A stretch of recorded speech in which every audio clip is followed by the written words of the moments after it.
This episode of the podcast is brought to you by HRH Combat Arms. They can turn your vision into reality. They specialize in gunsmithing and Cerakoting. Your Cerakote specialist is Air Force veteran and retired police sergeant Paul Ware, aka the Sarge. He can Cerakote your firearms, auto parts, tools, even your sports equipment. And then your master gunsmith is Marine veteran Steve Miller. This veteran-owned business is located at 5025 Saunders Suite 103, Fort Worth, Texas 76119. You can call them at 682-304-0363, and you can find them online at www.hrhcombatarms.com. That's www.hrhcombatarms.com.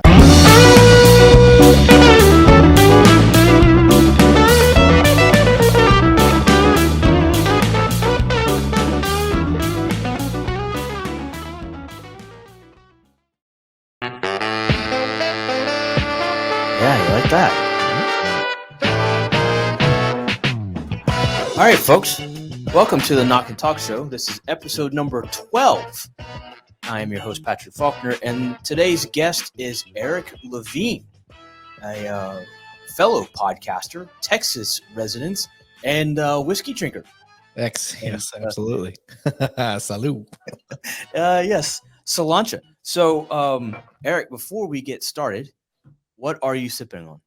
I am sipping on, let's get this up here for the camera, Lone Elm. It is a Texas spirit out of Forney, Texas. I like to try to support local as best I can. Now, I'm not by Forney, but it's Texas. So this was actually bought for me by a little shout out to Charles Gillespie. He is a Two Cops, One Donut member. That's what I like to call him. And he said, "Hey, man, I know you appreciate good bourbon.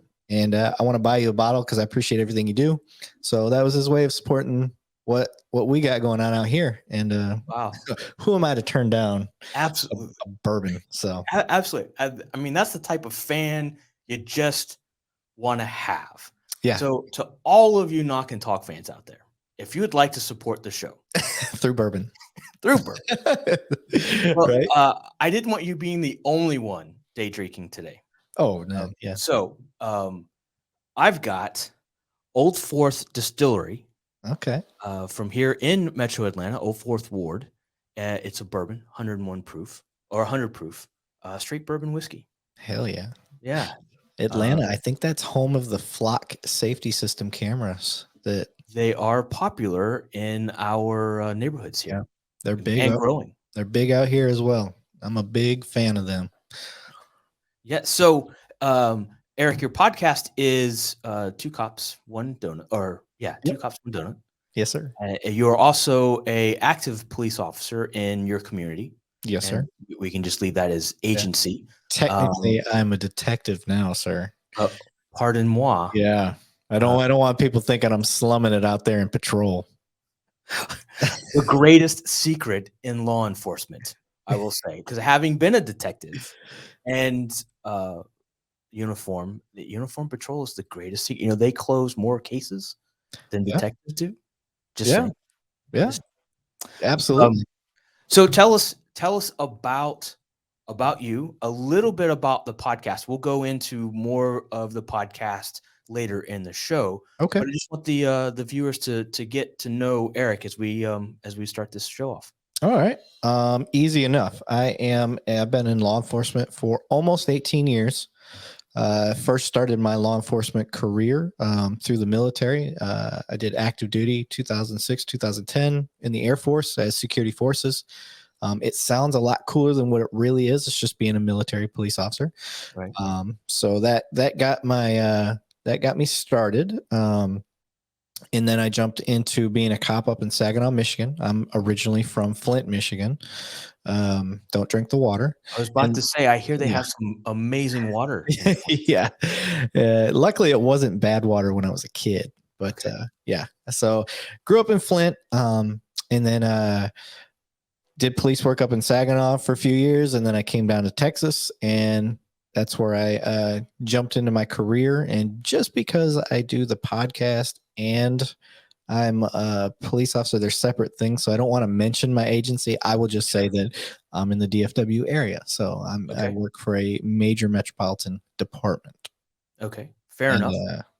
Yeah. I'm happy father. I have 2 beautiful daughters, 12 and 9 years old, Caitlin and Cambry. Me and my wife, we have been together since about junior high. We've known each other since we were about 5 years old.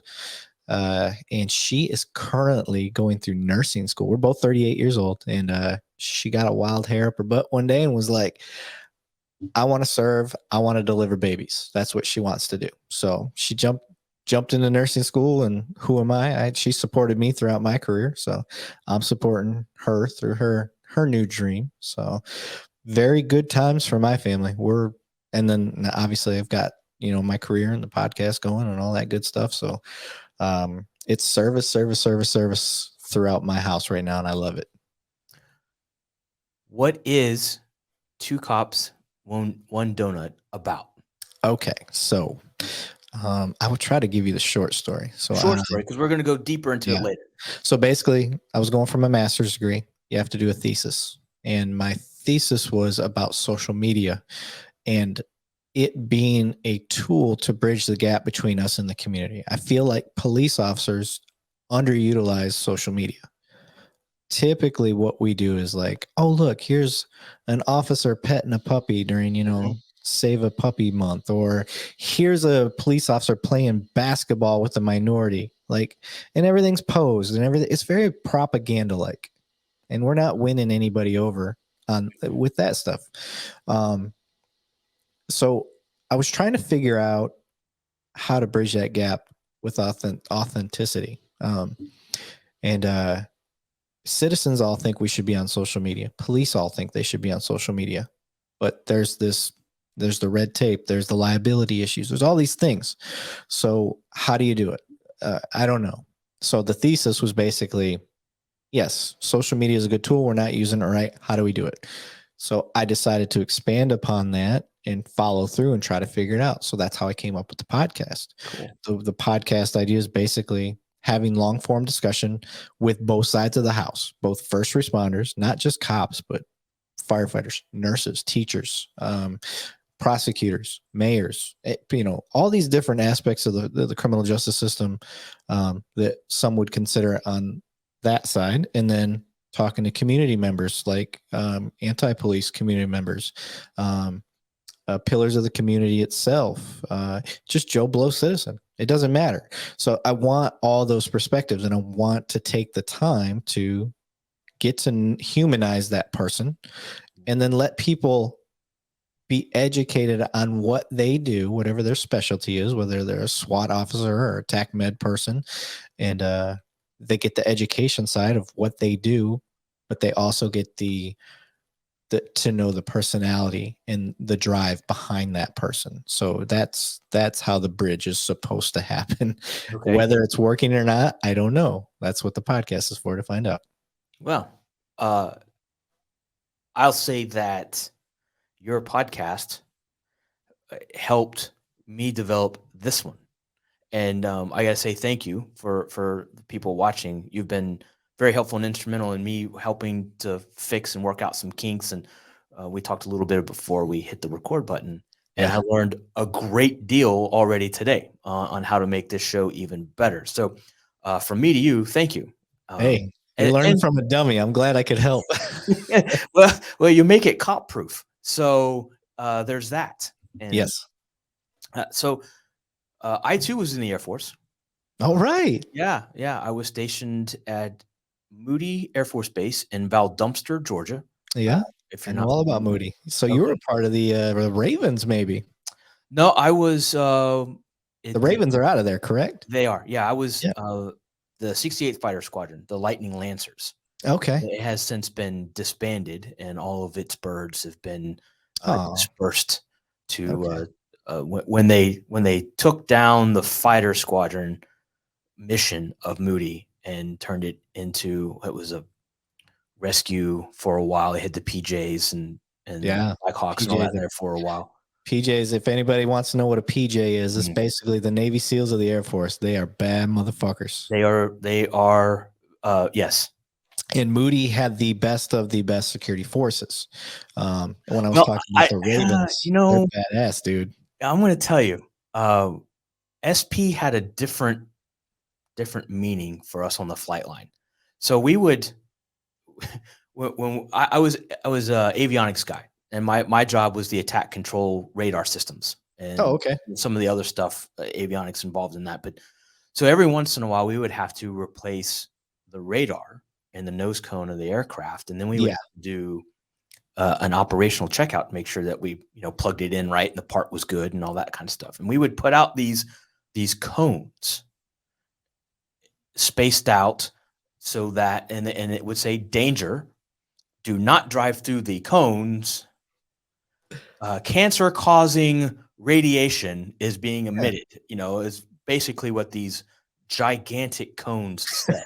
Let me guess. Security forces Inevitably go right through it. drive right through it. So the running joke was you couldn't spell stupid without SP. Yeah. Well, the fact is, it doesn't take the highest ASVAB score to become a military cop, which is very unfortunate. It's one of my biggest gripes and complaints about security forces because you hold arrest authority. Yeah. Okay. Yeah. At 18 years old. And let's face it, I will tell you right now, as a 38-year-old man who's been doing law enforcement for a long time, I wasn't even ready at 21. Now, that doesn't mean all 21-year-olds aren't ready, and you're also putting people in a position that didn't sign up for it. Mm-hmm. So you've got 18-year-olds that now have a newfound authority that they've never even planned on having because they couldn't score high enough on the test and they didn't want to be a cook. And now they want to put them in a law enforcement capacity on the base. So like I said, you're not always getting the brightest bulb in the bunch there. And I don't agree with the Air Force's method of picking cops. I mean, at the time there was a difference. This was before Do More with Less. So I was in from 95 to 99. Right. Clinton had just started using Do More with Less while I was in. So at that time, there was still a division. You had LEs and you had security, SPs, and then you had the CADM guys. Yeah.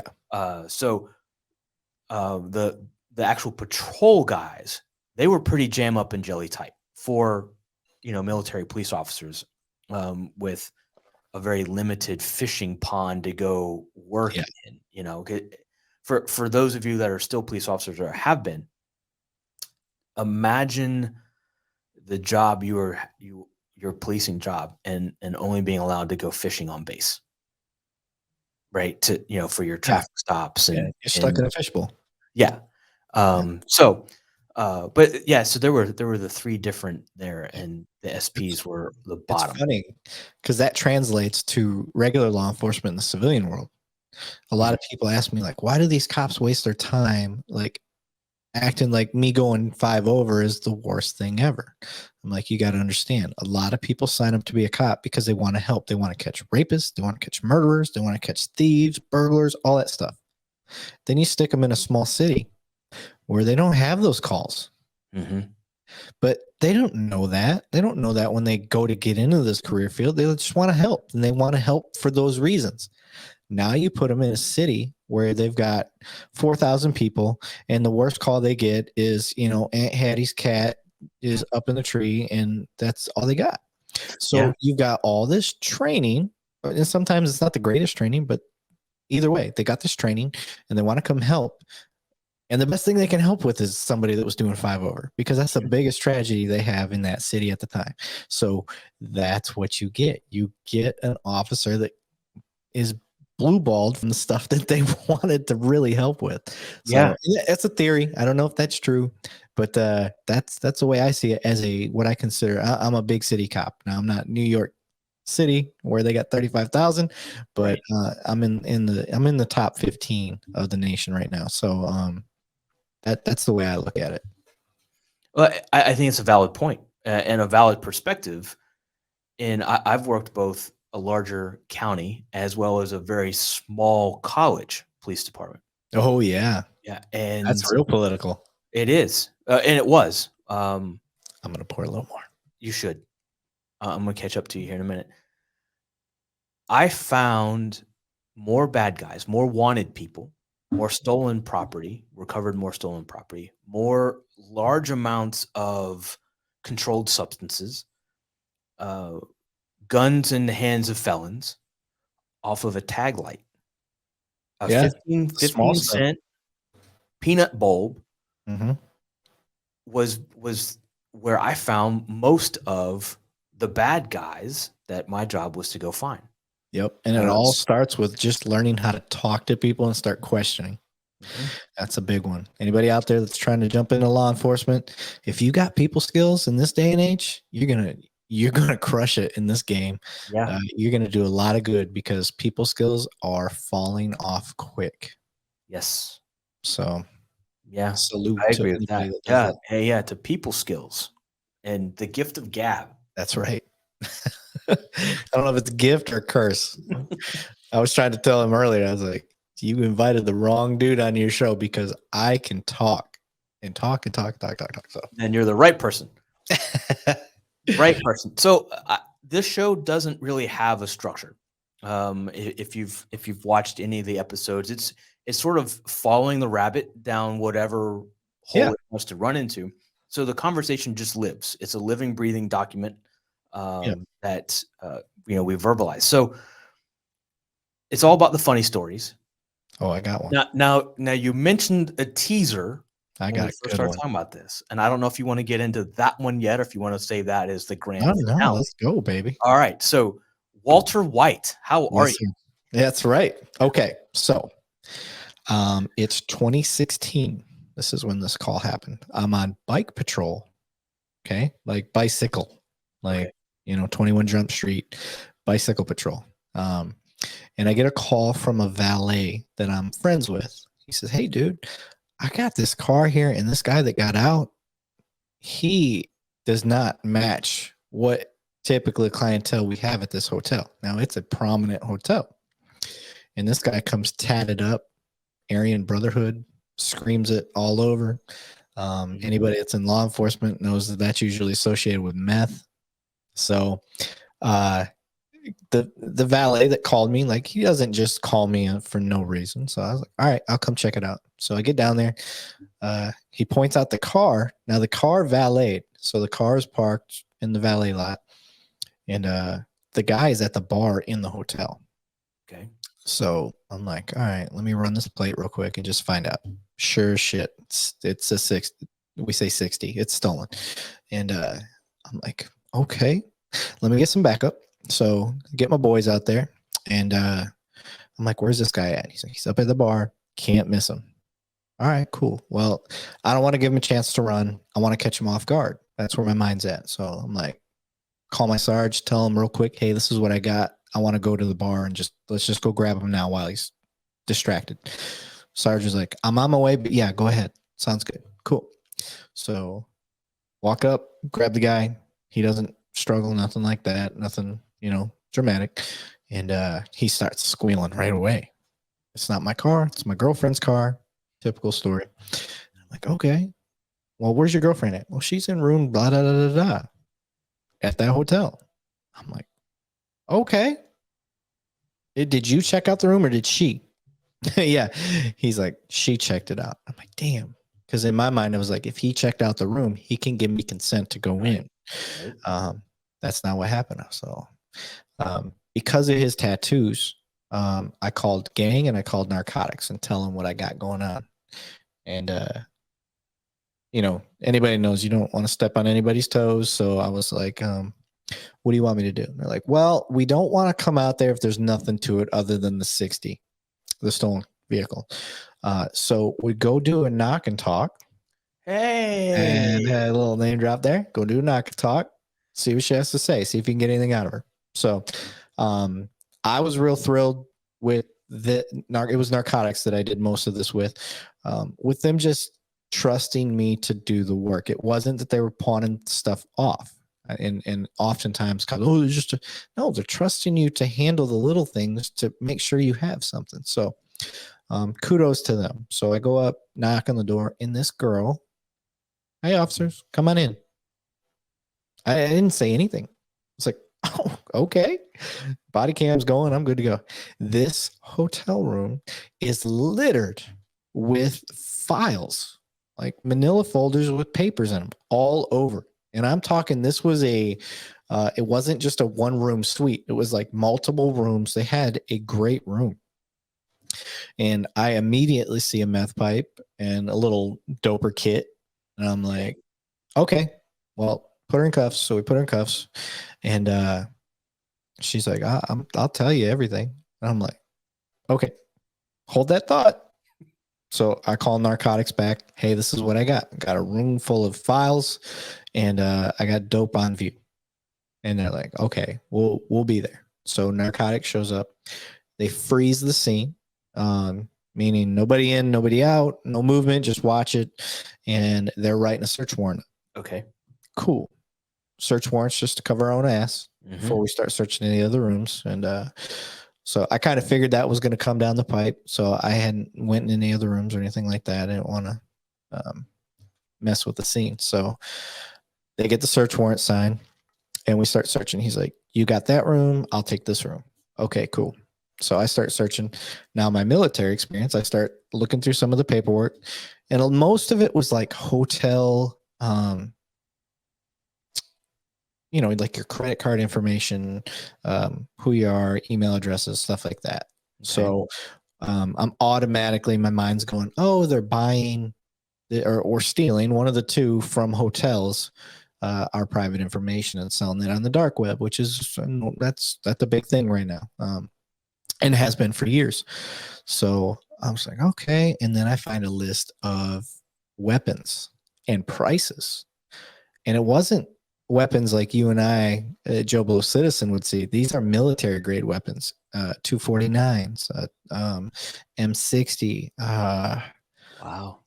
grenade launcher, Mark 19. I'm talking like big military industrial grade weapons. And I was like, holy shit. What is, and the prices were nuts. I mean, we're talking, $100,000 for like the Mark 19 and stuff like that. So I'm like, what the fuck is this? So I go over to my dude, my narcotics guy, and I said, hey, take a look at this. And he's like, what are these? What's a M249? And I'm like, he's not military. So okay. I said, these are all military grade weapons. I was like, all of these. It's like, these are not normal weapons. I said, and these prices they match. I was like, so I don't know what you want to do from here. I'm in over my head personally. I'm like, I don't know who to call. He's like, let me call our intelligence division. This is the benefit of coming from a big city. And we'll get the Homeland Security guy here. Okay, cool. Homeland Security guy comes out. He looks, he's like, where's she at? She's over in the other room, and start talking. Now I'm on patrol, so normally you get the boot. All right, we got this. Take off. And this is for any rookies out there. Ask to stay. So I asked. I said, hey, sir, this is way beyond me. I want to learn. I've never seen this before. I just want to see what's going on. Can I hang out? And he goes, yep, you're on the sheet. Just, you're on the call. I was like, oh, awesome. Thank you. So I got to hang out throughout, and I was just a fly on the wall, just sitting back learning. So he goes and talks to her, and this is where the Breaking Bad starts. What's this weapons list? He's like, oh, she says it's for the car. All right. I think we might have lost you. Bueller? Anyone seen Bueller? We might be disconnected. So, folks, we're going to take a quick pause here for some station identification. And we'll go ahead and we'll do sponsors plug. So, stay tuned. We'll be right back after this. Attention veteran businesses. Do you want an easy way to be certified as a veteran-owned business? Do you want a better way to show it off in the same hard-charging fashion as our old unit badges? Do you want an easier way to be found? Get business write-ups, interviews, social media promotion, and more? AvBoa.net has your six. Get access to over 20 hard-charging digital badges for web and social media shares that shows you're a certified veteran-owned business. You've earned it. Show it off. Visit avboa.net. Use code KNOCK6, that's KNOCKSIX. Get your digital badge today. Can you hear me? Welcome back. I guess my internet went out for a second. Yeah, so it's you started cutting in and out, and you started freezing a little bit, and Okay. then you just gone. So the last thing that we heard was you asking to stay, Okay. and you got to learn a lot because you were a fly on the wall, and then you just disappeared. So yeah, I'm flying the wall, and I say, he goes and asks her, like, what's the deal with this list, this weapons list?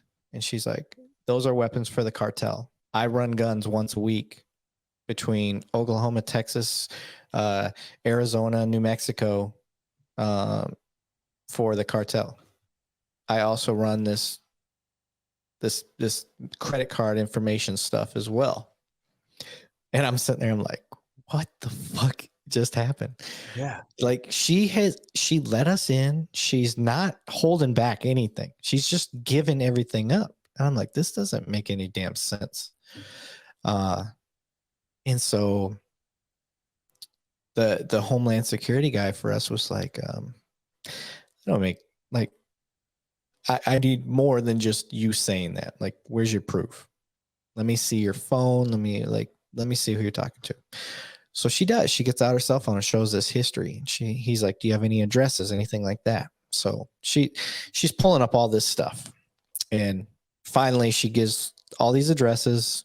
And the Homeland Security guy, he steps out for a minute, comes back, and he goes, every address she's given us is something that's on our radar, and is got legitimate intelligence behind. I'm like, what the hell? How is this white girl transport like so? My question, I mean, Yeah. to interject, why is she talking? Right. I mean, why is she talking? Right. That's what I'm thinking. So we keep going on. She goes, listen, I've got more information. I'm going to give you all of it.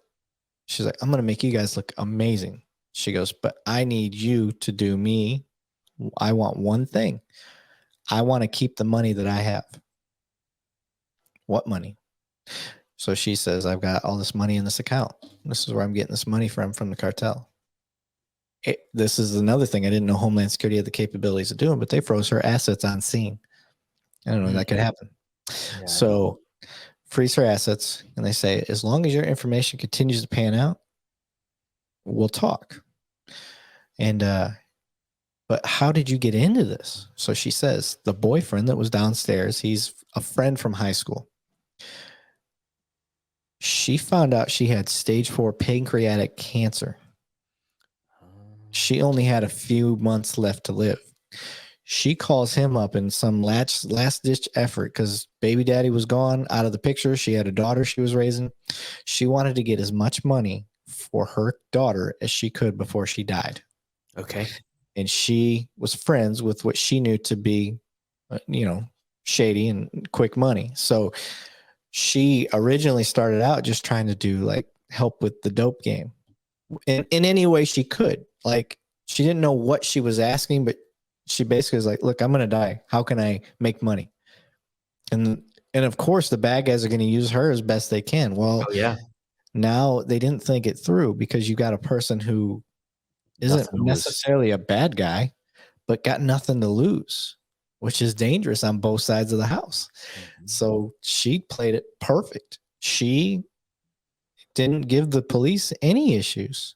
And we end up finding out that the gun running was some of the biggest cartel, like one of the biggest cartels around, and helped set up this case. Now, I didn't get to see the follow through on that, but I do know that she was at the time was allowed to, like, they were going, everything seemed like she was going to be able to keep her money for her kid. And because she, like I said, she gave them everything.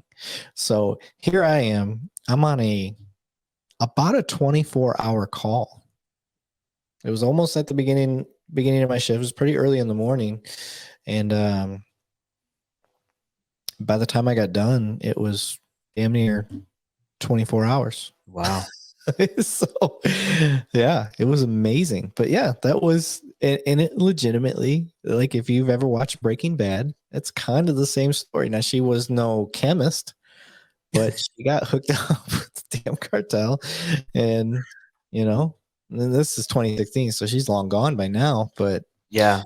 uh, But I would imagine that Homeland and or the FBI, whoever else, whatever alphabet soup you want to throw in there, put the daughter in some kind of WITSET program. Yeah, I would imagine. Because the cartel wouldn't care about her. Right. They'd go after the daughter. Right. But like I said, I think she was really young. So I don't know. I don't know the specifics on that side of the house, but that is the most interesting story that I've ever come across, even from other people. Yeah, that is, and to be a rookie. No, I wasn't a rookie. Oh, okay. I was not a rookie at the time. It's just, okay. I had done about 8 years of patrol total. Okay. At that time, and then I switched over to bike patrol. I wasn't ready to promote. I wasn't ready. I was still. Anybody that loves patrol understands. So I did 2 years on bikes because I did 10 years of patrol total. And in bikes is still patrol, but now you're not in a car anymore. So it was kind of my transition into doing other things. Okay. But yeah, I'd never heard anything like that. No. Period. And once the ball started getting going, just from the if you've seen the amount of files, just picture 2 queen size beds full of files, files all over the little couch and all that stuff that you see when you got a hotel room that's got multiple rooms in it. Just everywhere you looked had files spread out in boxes, like the paper boxes, cardboard boxes of files.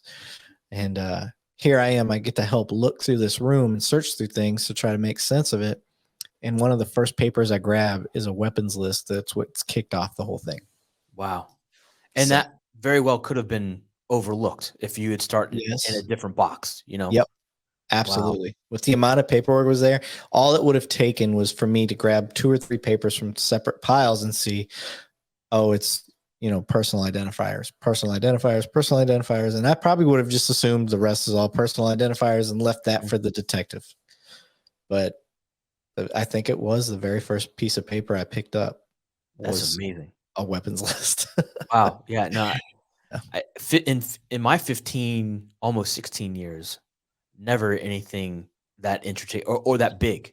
I had a couple that involved some of the alphabets, but yeah, nothing like that. And then I had, I got another story, another funny one, or I consider funny. I pull over a truck in an area that it doesn't fit in. I'll just leave it at that. They don't fit in the area that they're in. We call that criminally profiling. So I pull these guys over. Criminally profiling. So I pull these guys over, and the passenger throws up. He's so nervous. He throws up. I'm like, all right, everybody out of the truck. It's just them 2. Pull him out of the truck. I call for K9. This is midnight. K9 comes out, and he doesn't hit, but I could smell old marijuana. So I asked the driver for permission to look through the vehicle more. Can I look through the truck? Yeah, go ahead, sir.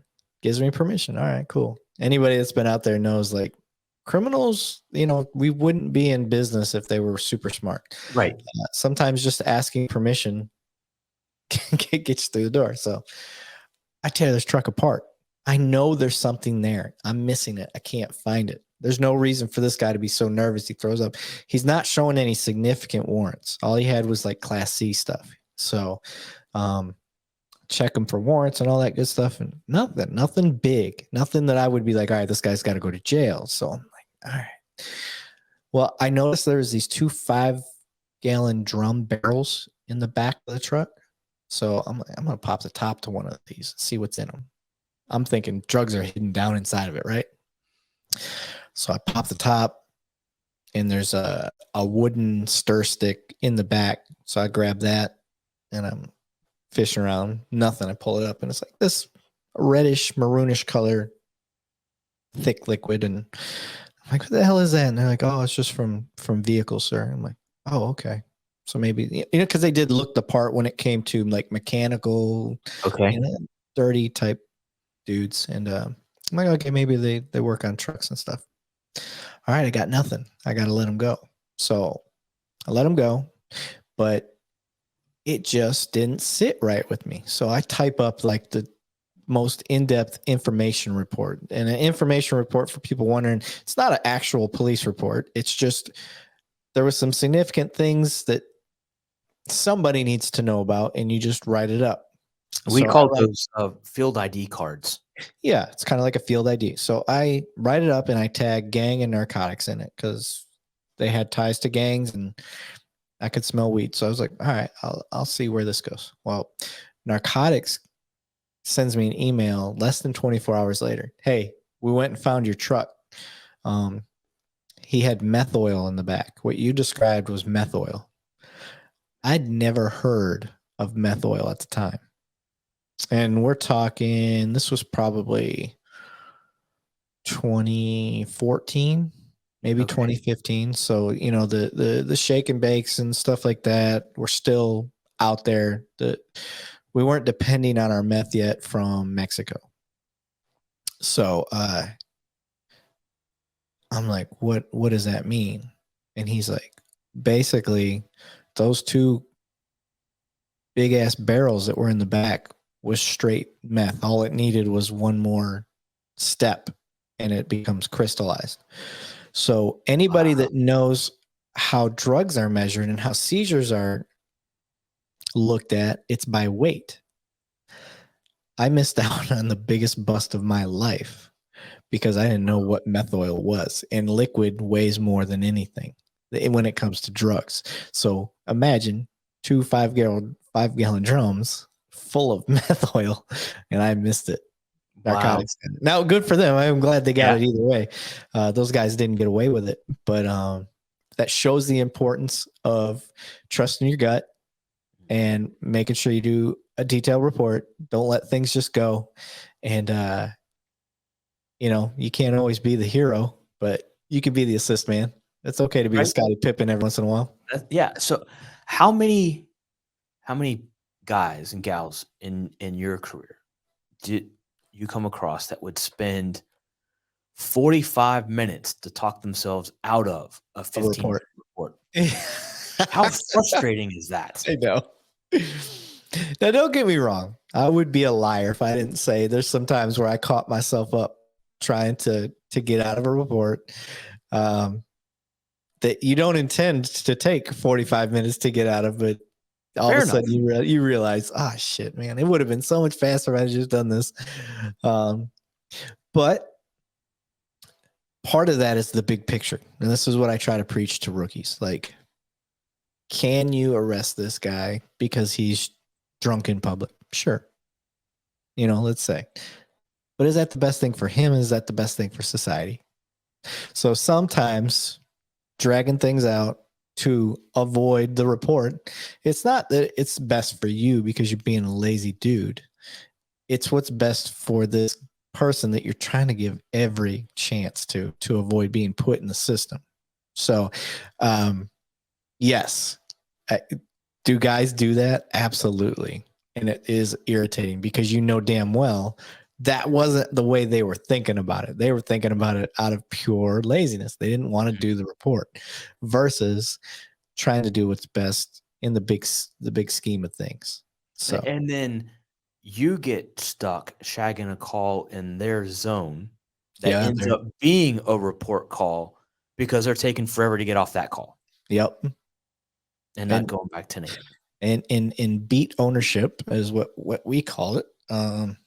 If that was my beat and I had any beat credibility, ownership, whatever you want to call it, I'm going to call you up. Hey, I saw you took a call on my beat. Send me the report. I'll handle it. Send me the information. I'll get it. If you have that mentality, more often than not, you'd be like, nope, we're good. I appreciate you reaching out. I got it. It's going to be a quick one. Or you'll say, okay, yeah, I'll send it to you. It's a kind of a pain in the ass. If you got any questions, let me know. Yes. We called it zone integrity, but the same thing. Yeah. We do beats where I'm at. We had zones for a little bit. I don't think it works quite the same. But your definition of zone may be the same as our definition as a beat. Could be. Yeah. Just an signed area where you didn't have to stay in that, but you were the first in if there was a call in that area. Yes. You were Yeah. expected to handle that, Yeah. but you were also sent as either a backup or a second in, to use fire terms, a second in to a different zone if need be. That's basically a beat for us as well. Zones for us was U5 officers have this big geographical area, and you guys are responsible for this zone. So you don't quite get to know the ins and outs of areas the same way you do a beat. When you have a beat, that's yours, and you have to earn it. Mm-hmm. I don't see that as much anymore. It kind of makes me sad. I liked, when I first got cut loose, like, you didn't have a beat, you had to earn one. So you were the team bitch. You had to go around and shag the calls that nobody else was getting because they had their beats. It was outside of their beat, so you're going to getting it. Which when you finally earned a beat, when your sarge came to you and was like, hey, I'm assigning you beat such and such, you're like, I got a beat, and it was like, that's the best. And I don't see that as much anymore because everybody's so short staffed. You just don't have the manpower to say, stay in this area, which sucks. I think that sucks. It does suck. Manpower is a nationwide issue, and amongst other industries and career fields as well. But when your first responders are struggling for people, the whole community suffers. It ain't worth it. It ain't worth it to be a cop right now in most places. I can't say that for where I'm at. We have huge citizen support. We have what's called a CCPD fund, which is basically the citizens vote every 4 or 5 years to pay a half-cent tax that goes directly to the police department. That goes off of all tax in the city. So it doesn't matter if you're visiting, you're a citizen in this area. Every time you buy something, half a cent of that comes to us.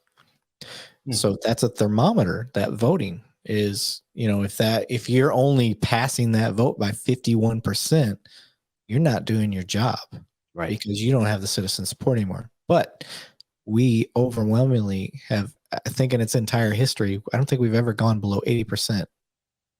That's interesting. So that shows that your citizens, that's one thermometer that your citizens support you. So in that we're talking 16 to 24 million a year off of that half-cent tax. That's some departments' 10-year budget. Right. Yeah. I mean, I worked for a department a while back that was 7-man. That included the chief, the assistant chief, which was also the detective, a patrol lieutenant, and then 4 worker officers. And the budget was like $500,000 for the year.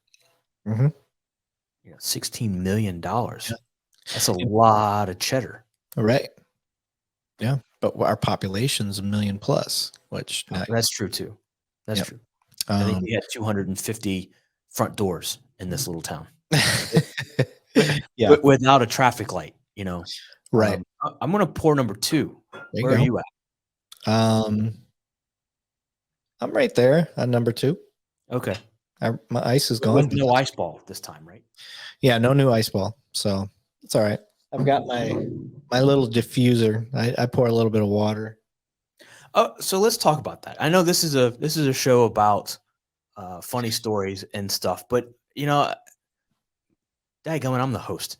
So do you enjoy a splash of water? Some people say it opens the profile of the taste. So I'll tell you what was told to me. I went to several distilleries on tours. The latest one being in St. Augustine, Florida. And when all of these tours I've been on, I've asked, do you drink it neat or do you add water? What's the rule? every single one, and I've probably been to 4 or 5, have said whiskey is designed to be diluted with water to open it up. It is not made to be drank straight. And that is for storage purposes. Because back in the day when they used to store it, if you add water to it to get that full flavor out of there, it doesn't last as long. So, yes, you're supposed to add a little bit of water to it. So it just depends on how you want to do it. Now, it's everybody's got their own flavor. Right. So I'm a nerd. I listen to the rules. If they tell me to just add a splash of water, I add a splash of water. I like it cold. They said that room temperature is the way to go.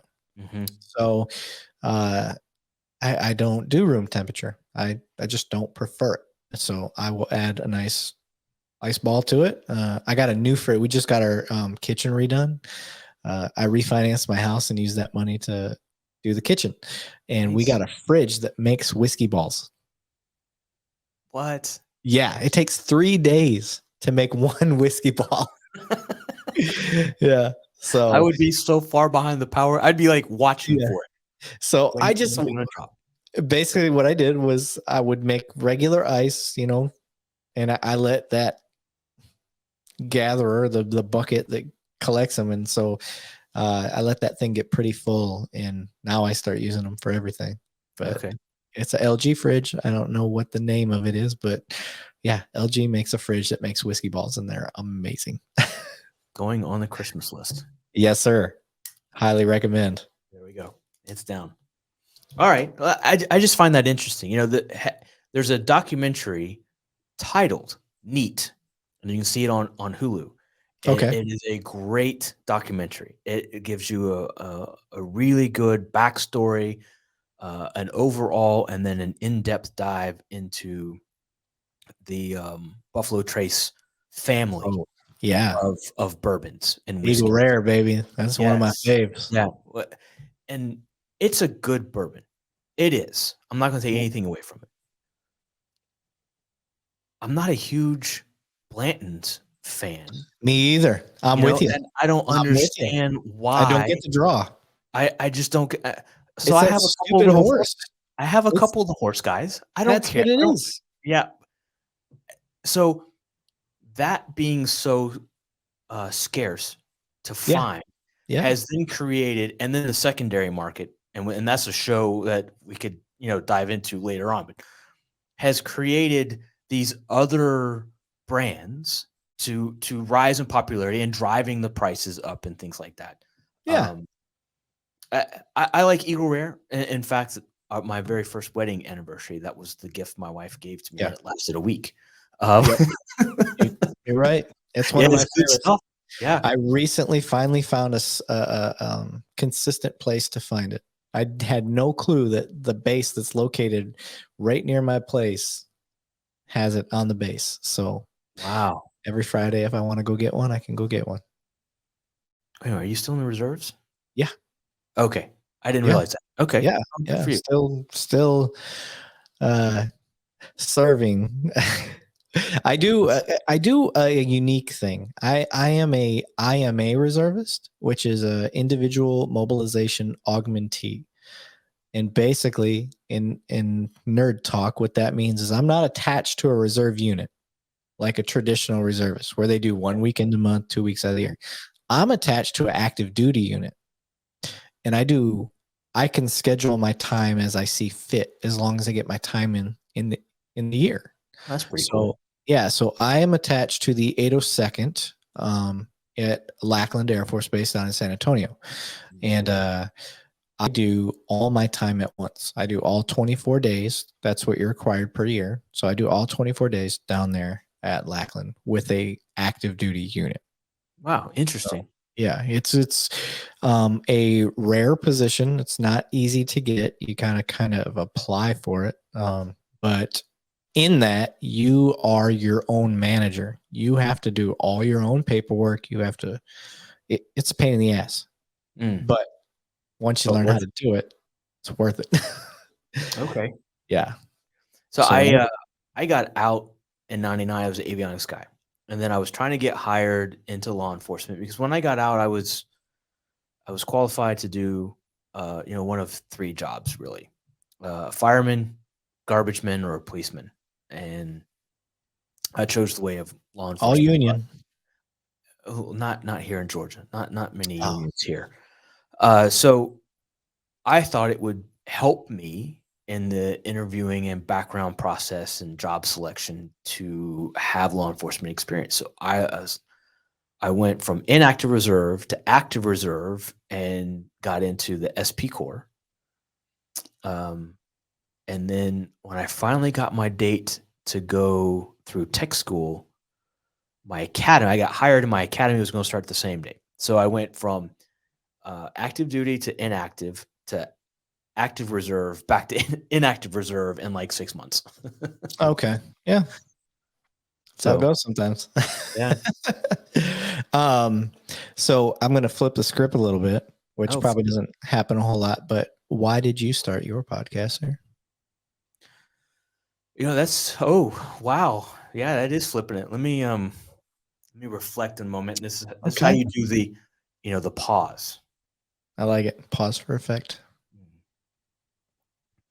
So I tore my rotator cuff back in 2014, and that was a medically career-ending job for me. It was my gun hand, and Okay.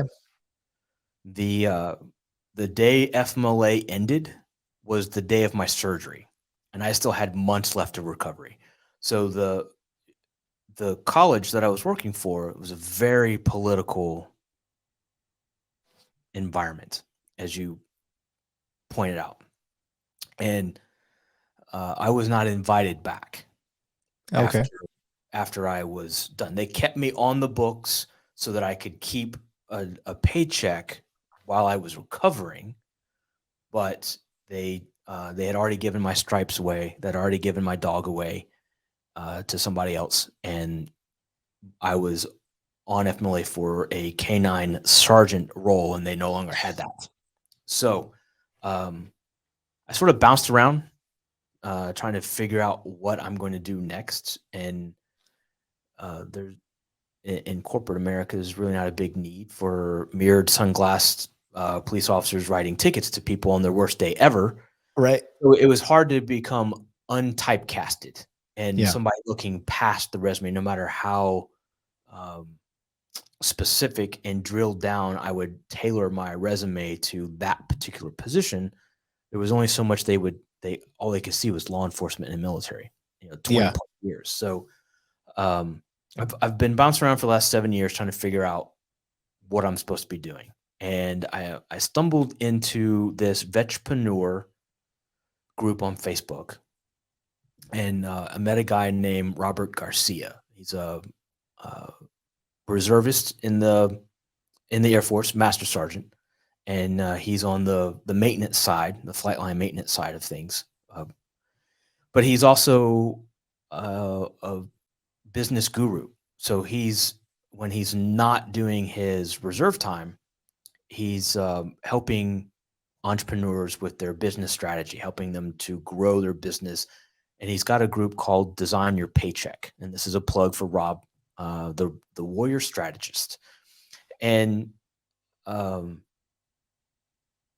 have that entrepreneurial spirit, and I wanted to seize on that. So I joined his group, and he's like, "Okay, so what are your skills?" And I'm like, "Tickets, search warrant, crime scene collection and Right. preservation, interdiction, interviews and interrogations." And he's like, "No, yeah. Well, we got to fix this." So he said, we did a whole bunch of think tanking, and he said, "Well, what do you think about a podcast?" I'm like, I don't know anything about a podcast.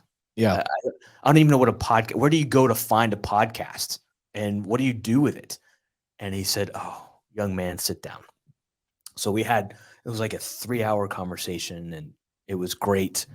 And we were spitballing, and he's like, "You got to come up with a catchy name that is synonymous with law enforcement, but your show can't be just law enforcement. It's got to be Oh, because you're too drilled down, you're too niched, and you're alienating a whole bunch of potential viewers, listeners, and so on. So Yeah.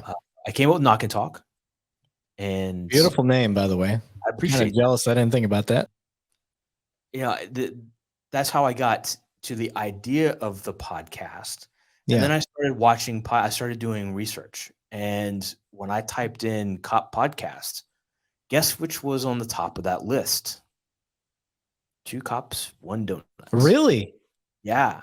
What? So that's how I found 2 cops, 1 donut. No shit. And I watched like 3 I binge watched like 3 straight episodes. Oh my And God. I can do this because your guests tell funny stories. Yeah. As part just naturally in this Yeah. career field, funny stories, funny stuff happens. Yeah. And we were all told, and I'm sure you were as well, by some old timer that was crusty and retired on duty, and take notes, Yeah. write a book. We never write a book. Yeah. Because writing book is we write reports. It's too much effort. Yeah. So, but we all have these damn stories, and these damn stories need to be told to other people so they can enjoy them, and they don't get lost. They don't get forgotten. They don't disappear. Yes. They don't die with us. And another driving factor, my wife is so sick and tired of my stories. she's heard them time and time again. And I was sitting on the back deck with 3 of my buddies. One was my first patrol sergeant, and then another one was a guy that was in our AIU unit, accident investigation unit that handles all the fatalities. Yeah. And we were sitting around and we were drinking bourbon on my back deck, telling stories. And I was like, damn, this is it. This is it. I'm doing it. And it's happened. And Knock and Talk was born. So that's how I got into it. So let me give you an idea that I've got, but steal it. I'm giving you permission to steal it because, like you said, I'm going to mute so nobody else can hear this. So I'm giving you permission to steal this because I'm with you. Those stories that disappear, we're not going to get them back. One of the segments that I plan to do as soon as I get wireless mics, that's my next goal, is I want to get these wireless mics, and I'm going to invite retirees over to my house. We're going to sit around the campfire. There won't be video. It's just going to be audio. Okay. And they're going to talk about the old days and go back and forth with each other. And that's going to be the podcast. No questions. Just let them go. Sipping some bourbon, sitting around the campfire, and it's a level of anonymity. I can't say that word. Anonymous people. It may be the whiskey. But yeah, they'll just sit around and tell their stories together. I've got the benefit that my dad retired from the department I work for. Okay. So some of the episodes you may have seen or not seen. One I recommend, I think it's episode 5, but that's my dad talking about his shooting when he was a rookie. So good story, all that. But I've heard that story a million times, but when he told it on the podcast, there was levels of difference to it. I'm also applying what I know as a cop now, but as he tells it, like his memory strikes up, like it's just a different environment for him. So, and I've had Bruce Anderson is by far still my favorite episode that I've ever done. I think it's episode 23. Anybody listen to me, if I recommended an episode for you to listen of my show, it's his, because he has a legit PTSD moment on the show. Wow. I haven't seen this yet. That he thought he was past. So it's a twofold episode. One, you learn from what it's like to go through a shooting, and 2, you get to see in real time. He goes through it again. He thought he was past it, and he breaks down. And that was the episode right after Brandy's, correct? Because you and Brandy were talking about. So you got Brandy's, then Matt's, because Matt's shooting, Matt Pierce. Okay, that's who she was talking about. And then I think maybe Bruce Anderson. So yeah, it's episode 23, Bruce Anderson. So if you haven't seen that one, obviously, that's the one I recommend. Whenever I tell anybody to watch my show, that's the episode I recommend, because it is so. And I'm not a big fan. Like, I do the video podcast part as like a bonus. Like, if you got the time, I know most people listen. But if I were to recommend to actually sit down and watch an episode, watch Bruce Anderson's episode, because you see the compassion, you see the emotion, you see everything he's going through as he's talking about it. And he goes from happy-go-lucky to like, hey, man, how's it going? You know, all cool. I like your podcast. And then he goes in the story and he's like, yeah, so it was this. And then something changes. Like, he starts to relive it. And it's important for people to see that. And that's why it's one of my that is my favorite episode. He was very reserved about it afterwards. He's like, you sure? He trusted me. He's like, I trust you as a brother. You won't steer me wrong. And I have never had more feedback, positive feedback from across the nation, across the world. I had people from Germany, France, reach out to me about that episode. And I don't have that type of followers. I don't have millions of followers. I don't have hundreds of thousands. I have like 5,000 maybe. And that's across all my social media platforms. When you look at my YouTube views, I've only got like maybe 300 views per episode on average. That's not huge. That's like tenfold from mine. Right. And it's a building process. Now, Brandy's episode that you talked about, she has such a huge following already because of her social media. I've got about 6,000 views on her episode, but that's the only one. And that's just her followers that probably watched that. So, she's a dynamic guest anyway, and storyteller. Oh yeah, she's awesome. And what's funny, small world, her mother was my dad's work wife. Like, they grew. Really? They grew up through the department together. Yeah. So I remember that from the show. Yeah. So, Brandy and I have a connection because when I would come down to Texas as a Flint boy, you know, my mom and dad were separated. I would come down here to visit my dad. Brandy was a friend growing up as a kid. So, small world. But yeah, it's that episode alone. Like I tell people, it's not about me. I don't give a shit about me.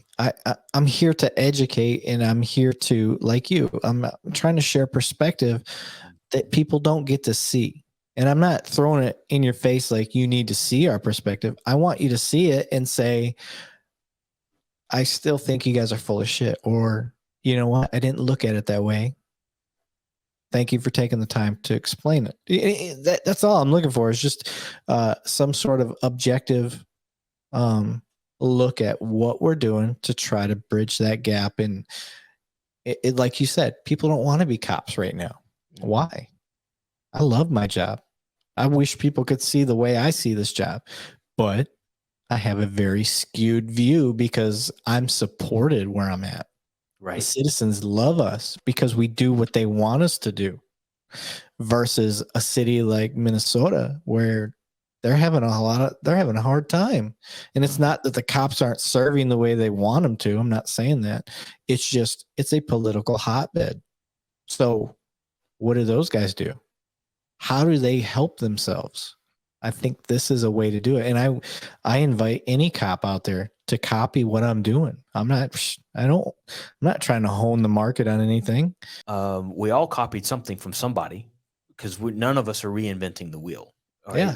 We're just adding different rims to it to make it look a little bit different, make it fit whatever it is that we're trying to accomplish. And I love the idea of the fireside chats. I think that is a phenomenal idea. Yeah, dude. I've got one sergeant from the college.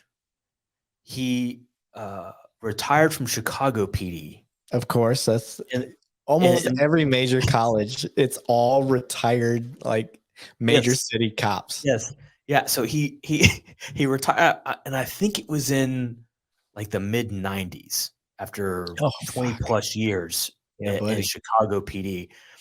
Let me And tell you about the Cubbies. oh my God. No, he's a Sox fan.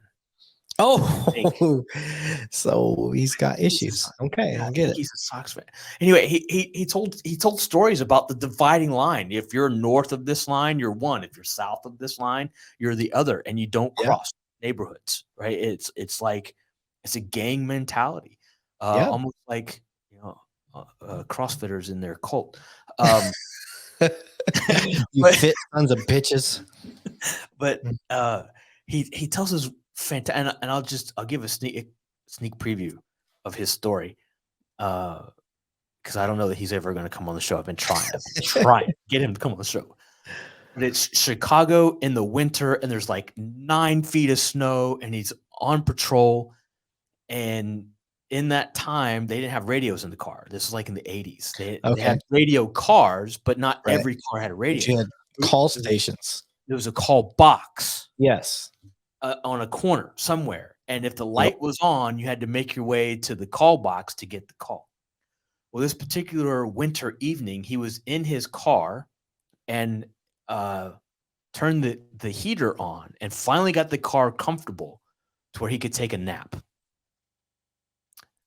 Risky. And Okay. yes. And because it's snowing, there's 9 feet of snow outside, and there's nothing happening. You know So the responsibility is very limited. very limited. So he finally nuzzles up against the window, and then he hears, and he looks up, and there's somebody standing at his window. So he rolls it down to like this. He's like, "Yeah." And the guy says, "I need to go to the hospital." Because that's what the homeless people would do. They get cold. They want to go to the hospital, get warm, get Yeah. something to eat, So this sergeant, go down 2 blocks. There'll be an ambulance coming by in about an hour.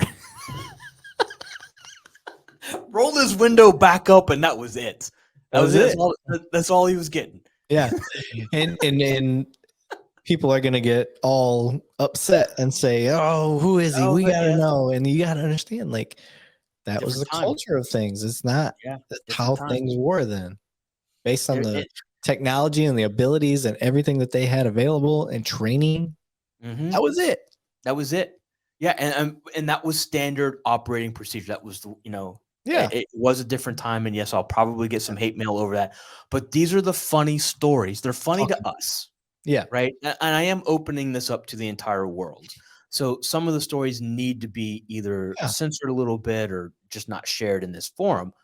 But that's one that has always struck me as being both funny and historically correct. Right. In that it just that's And I can tell you, as a child of the 80s and growing up in Michigan, you guys have no idea what it's like to get 9-10 feet of snow in a night. no. From the lake effect snow. So it is very plausible. You have a night where you already know you're not getting anywhere. You know it. You better have gotten everything done because you knew the storm was coming. Weather technology was a little bit better when I was a kid than, but I knew, like, okay, snowstorm's coming. I need to do this, that, and the other. Or as a kid, in the 80s, it was like, oh shit, we're about to get 6 feet of snow tonight. I'm gonna go get my snow fort stuff ready. Yeah. Hit the ground running in the morning. As a cop, I can look back and think, like, yeah, I know exactly what I would have done. I would have found a nice parking garage or whatever, and huddled up in that to avoid snow piling up on my vehicle, and waited for the most serious of calls. Right. Yeah, there's no proactivity at that point. Which typically didn't happen because everybody else knew. Now, the thing that you had to worry about, I think drinking is a little heavier. So the domestics would tend to spike during those times. Yeah. I see that. But driving accidents and things like that, you didn't get them because everybody knew, don't go on the road. It's about to go down. Like, so you didn't you would get some out of state yahoos that would do some dumb stuff. They keep happening. That's awesome. My bad. It's my That's all right. connection. I am Wi-Fi'd up. I don't have a hard wire, so Yeah. So you were saying the out of town folks would cause the problems. yeah, you get the out of town folks that show up and try to drive and cause accidents and stuff like that. So like people here in Atlanta that try to drive on a dusting of snow and we shut down the whole city. yeah, I've noticed that in the South. Everybody thinks when a little bit of snow hits or a little bit of ice comes out that everything needs to shut down. It's comical. I understand though, they're just not equipped to deal with it. So yeah, like my first year here, they had like a significant ice storm, to which I've never seen. And I grew up in a winter state, and they had no equipment to combat it. I'm like, what is cobblestone ice? I've never even heard of this. How did you allow this to happen? And basically what cobblestone ice is you get that freezing rain. And if you don't have equipment to start taking that stuff out of there, it turns into like these big pitted ice traps. And they had nothing to deal with it down here in Texas. So cobblestone ice is a real deal. That's not whiskey, sir. No. So that last little sip, excuse me, that last little sip went down the wrong time. Yeah. It happens. Ooh, and at 100 proof, whoo, that was that burned just a little bit. And yes, let all the hate mail come in. I am a professional bourbon drinker, but wow, that one just went down the wrong way. Anyway, yeah. So, can you imagine? And I love this old Chicago retiree. He would tell stories that, I mean, they would go to lunch and they'd get a beer at lunch. Yeah, on duty. Yeah, on duty in uniform. Yep. What are your thoughts on that? Can you imagine that now? Work would go by so much quicker if we could do that. It might make it a little more bearable on those bad days. Yeah. He said it was well into either the late 80s or early 90s before that went away. Yeah. I've never seen it. I've never seen that portion of law enforcement. But I know it was there. Yeah. For sure. I know it was there. But I think New York had one too. I think they had a policy, one drink on shift. 1 or 2 drinks, yeah. Yep. Yeah, that would have been awesome. Yeah. God bless the Irish. Right. I understand why it doesn't exist. Yeah. I don't want anybody out there to get all mad, like, oh, alcoholic. No, just the good old days. I'm just saying it would be cool. It would be. It would be. And I feel like detectives probably could get away with it a little bit better than what patrol guys do. Yeah, they're not out on the streets. Yeah. They could keep old bottle of scotch in the desk drawer like on Blue Bloods. Yeah, right. Or just on the damn counter, on the table. Yeah. Yep. All it takes is for the captain to walk through and what the fuck is that?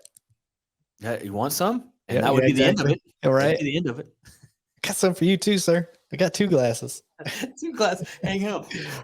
It's clean. Here. Yeah.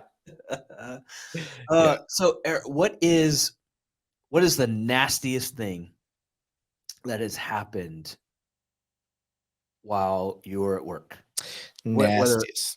Whether Air Force or Michigan or now down in Texas.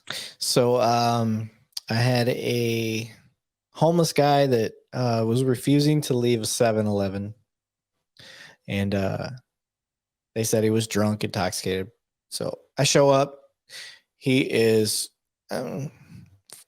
basically passed out. Not quite, and he had probably 4 or 5 Steel Reserve cans laying all around him. So he got toasted, drunked up right next to the dumpster there at the 7-Eleven. When I got there, his weenie was out for everybody to see. He's passed out for the most part. Well, homeboy hadn't had a shower since 1972. So This is hard. I have a bad gag reflex for smell. I don't have smell. Okay. I don't have the greatest sniffer, but when it's a bad smell, my gag reflex comes out real easy. So I get up there and I'm like, come on, I'm trying to wake him up. And when I moved his coat, the funk came right in. And I was like, ugh, and I'm dry heaving. So I realized this guy's so drunk, he's a medical issue. He's no longer a law enforcement issue. Okay. So our ambulance shows up. Here you go, guys. Take him. He's yours. All packaged up and ready for you. Yep. They say, nope, we're not transporting him. I'm like, what do you mean? You can't say no. Can you? Can you? They did. And I don't blame them. And I said, I can't. Like, I cannot stomach him in my vehicle. We're talking a close quarters environment with no ventilation. I can't deal with this dude. Now, he wasn't like so drunk that I was worried. I was legitimately worried about his safety. That was just your way of getting someone else to help him. Yes. Somebody more qualified. So I realized the place across the street was an abandoned area, and I walked him over there. It took a while because he was, like I said, he was drunk, but we got him over there, and he decided he was going to sleep it off there. So I parked my car in that driveway, and I just sat on the call until he finally, shift was just about done. He woke up. He was good to go. He walked away. There was no more complaints. There was no nothing. So I figured a way around his stank ass because he was so bad. There's no way I would have made it to the jail with this dude. And there's no way they would have accepted him into the jail. So they had to drive down to the hospital for them to get pissed off at me. It was so bad. It was so nasty. And all I could think was all this funk came from his nasty exposed wiener. So yeah. Oh, wow. Yeah. I can appreciate that story. I've had my fair share of funked-defied people. There's a homeless smell. And I'm not saying that in a negative way. It's just they don't have regular access to wash. I mean, and oranges have a smell. Yeah. Bourbon has a smell. Yep. Funk has a smell. There's a certain funk that develops after so long of being out on the street. Yeah. Yes. I agree with that. That guy had the amplified effects of it. So ever had a dead guy throw up on you? I haven't had a dead guy throw up on me. I fell through a dead guy's liquids. Oh. Yeah. So I had a dead lady. Texas heat gets pretty bad.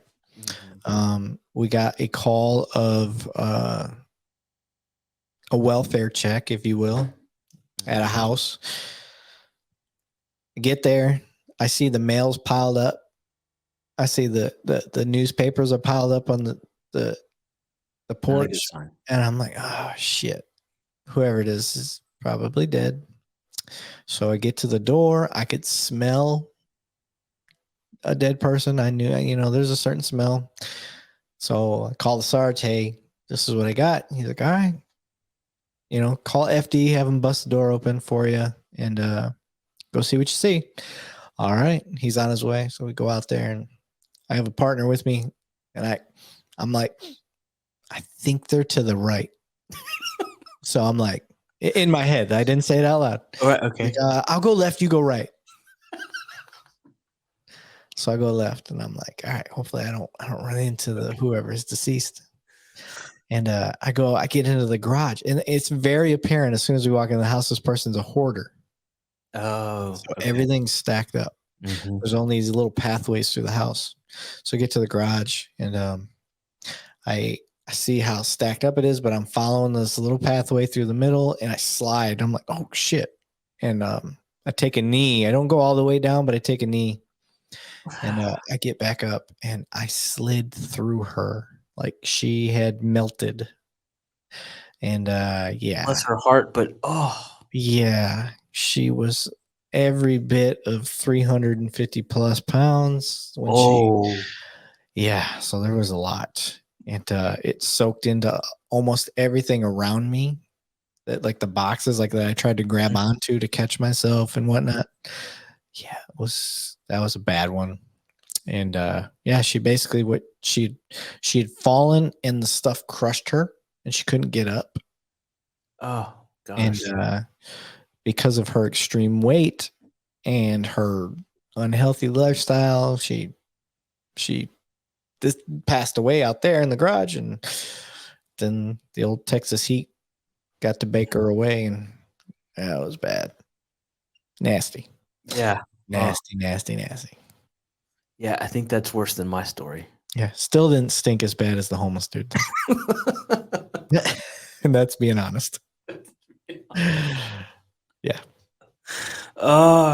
So I also had a will vote check. Holiday weekend, Labor Day weekend, and Homer, we'll just call him, was Okay. seen on Friday walking into his apartment by the leasing staff with two 24 case packs of Natty Light.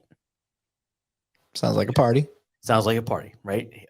First floor apartment. That was the last they saw him. And all of the family was out of state.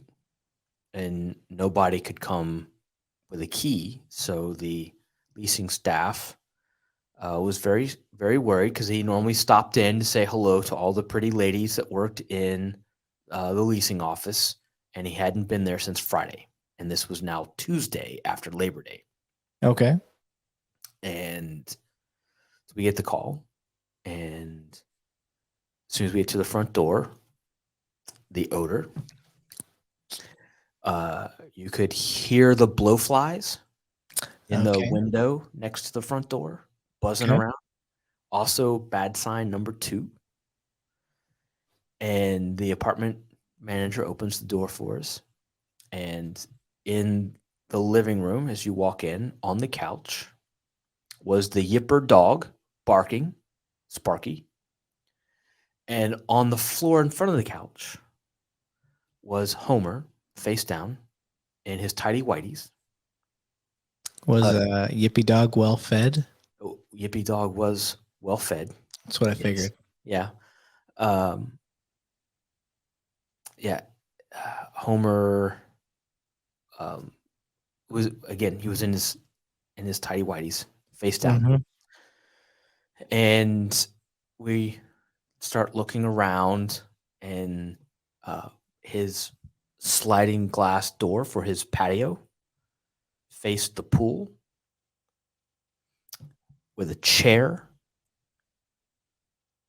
an end table next to the chair facing the pool, a box of Kleenexes, a nice thing of Lubriderm lotion, Of course.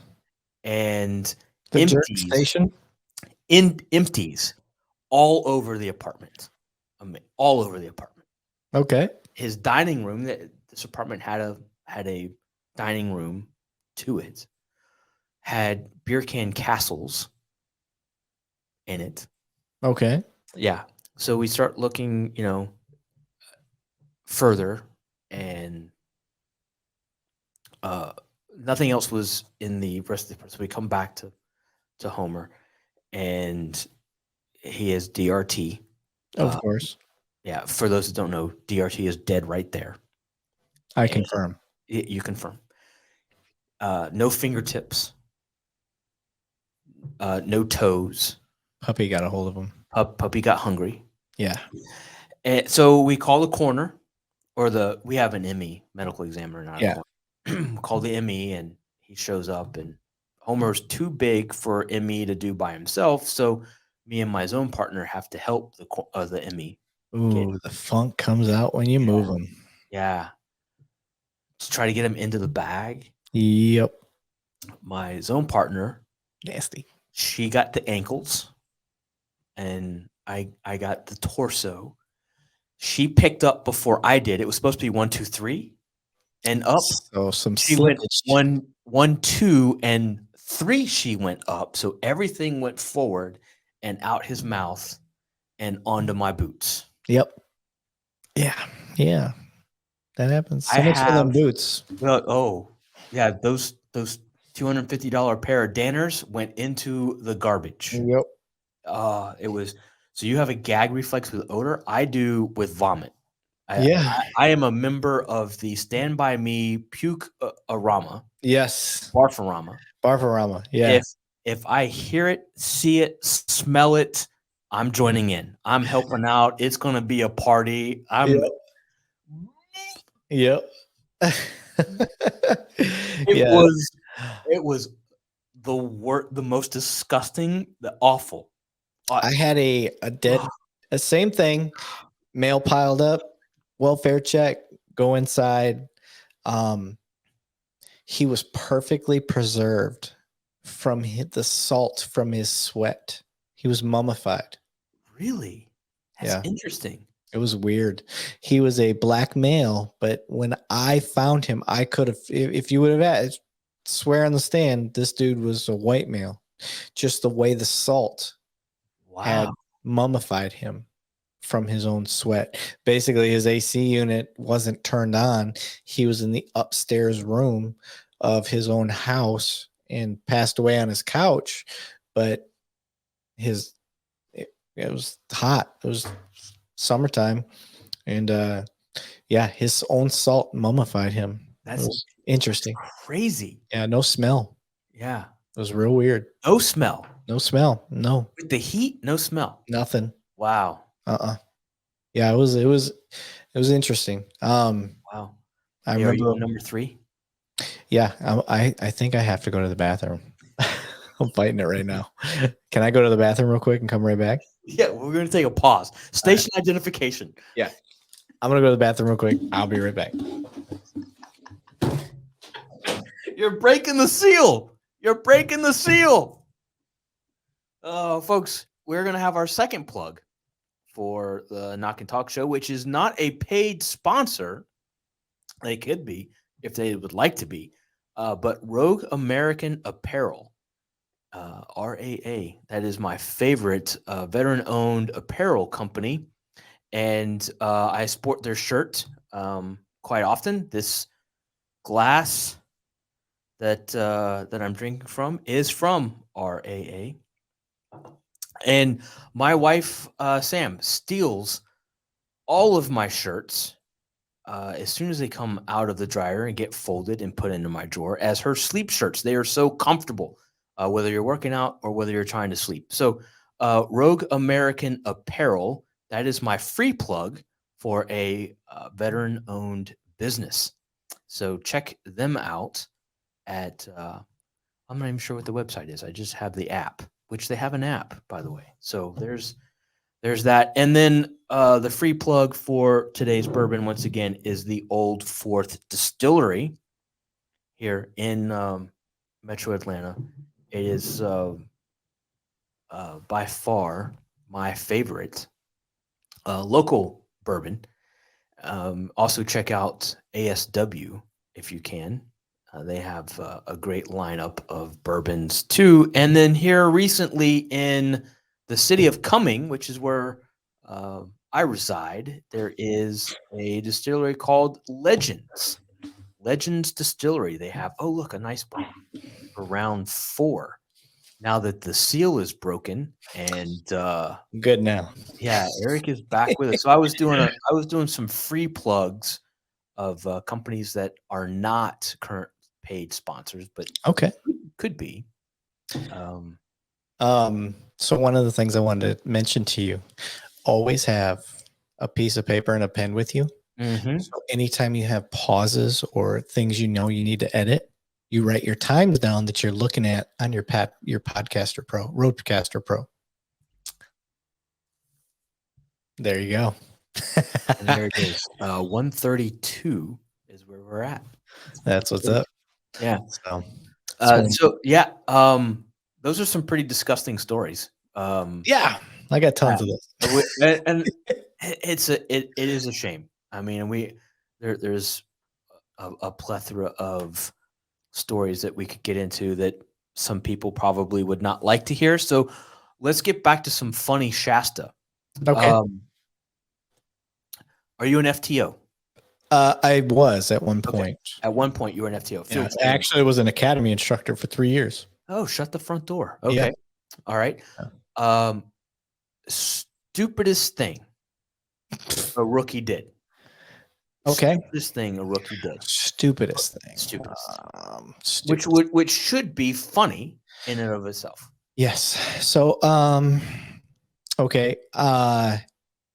I wasn't the FTO at the time. I actually was this guy's academy instructor at one point. He was in his FTO phase, okay, with his first phase FTO. Now I'm working a part-time, and this cab keeps driving. I see him drive around a couple times around the block, and he must have spotted me about the third time he comes around, and he stops and he gets out. And he's like, this guy's not paying his fare. Basically, he's holding this guy hostage because this guy's not paying. And he sees me and he pulls over. So I'm like, I'm working a part-time. I have nothing to do with this. So I'm like, I need a unit over here. I've got an issue. I don't know what's going on, but I'll figure it out why you guys head this way. So I find out that basically the guy in the back seat wasn't paying the fare. And I talked to the guy and he's like, I don't have any money. Like, all right. So I do the good, guy thing. I get everybody's information and I start running the guy in the back seat. And I get the cab information, the business information, the VIN number. I get everything. And I write it all down. By the time the rookie gets there with his FTO, so the rookie gets there and he doesn't say anything to me really. He just goes over to the driver. So I look over at the FTO who I'm friends with and I say, what's he doing? He goes, he's training. I don't know what he's doing. And I'm like, you want me to let him sink or what do you want me to do? He's like, just let him keep going. I'm like, okay, cool. Okay. I have bad guy's cell phone and wallet. And I said, well, here's his stuff. And he goes, I don't want it. Give it to him. I said, okay. So I go over to him. Hey, I got this guy's stuff. What do you want me to do? Set it on the car. Okay. So a lot of times officers set stuff on the patrol car. Mm-hmm. Me, I always try to set things on the windshield. So if I go to drive off and I forget that I have it, at least I got some sort of visual cue. So I set it on I go to set it on the driver's side windshield. And he goes, well, I'll take it. So he takes it. And he goes over and he talks to the driver some more. I'm not sure what he's trying to figure out, but I've got all the information. He goes over to his FTO, starts talking to him, and then sets the stuff down on the passenger side corner of the windshield. Okay, keep the mental note of that. Then he goes to talk to the bad guy. He still hasn't asked me for any information. Okay. And I look over at my FTO friend and say, like, here, take this sheet of paper. I know you're going to need it, but it's all the information that you're going to need to run this call. All right. And he's like, he tucks it in his pocket. He's like, I'm letting him do his thing. He knows he can come to me if he's got questions. And so, and long story short, this rookie got fired. He ended up getting fired because he just couldn't do the job. So anyway, 45 minutes he talks to the driver. 45 minutes. And he talked to the bad guy all of maybe 3. Okay. Cuffs him up, takes him to the jail. Now I go back to working my part-time. I hear a call over the radio. To my unit, can you give me the case number? Now, anybody that's done patrol work knows you ask dispatch for your case number. If you're writing a report or whatever it is, you ask dispatch for your case number. So I'm like, how the fuck would I know what your case number is? I don't know. So I do what you're supposed to do. Hey, I'm just making up this. This is George 420. Go ahead, George 420. Hey, can you give me George 310's case number? Yeah, George 310's case number. And the dispatch totally knows what's going on. Yeah. Yeah, George 310's case number is da da da da da da da. I'm like, okay. Hey, George 420 to 310. Go ahead. Yeah, your case number per dispatch is da da da da da. So beautiful. What he was trying to ask me was for my public service number, which is a common term where I'm at for your cell phone. Basically, he wants to know how to call me. So we'll ask a lot of time, hey, what's your public service? Your public service is your phone number. I think it's a stupid way to just say, what's your phone number? I don't say public service. I say, what's your phone number? Call me, or whatever it is. Anyway, where I'm at, we say public service. And so what he meant to ask for was for my public service. So he asked me to switch channels. Okay, to like a talk around channel? Yeah, to talk one instead of talking on main air, which anybody in patrol knows. As soon as you ask somebody to go to talk one, everybody else is going to talk one to hear your dumb shit. So, hey, what's your public service number? And I'm like, oh, it's such and such. And instead of calling me and asking me, he says, where's his cell phone? That's what he asked me on talk one. Wow. And so I'm trying to throw him a bone. I'm like, call me. Like, I'm trying to help him out. Like, I don't want to make it's okay to make somebody look dumb, to make him learn a lesson, but I'm not his FTO, so I'm not trying to make him look dumb. Right. I'm trying to help him out. So he calls me and he's like, where's his cell phone? I'm like, I don't know. I gave you his cell phone. No, you didn't. I'm like, you were talking to the driver, and I walked over and I gave you his cell phone and his wallet.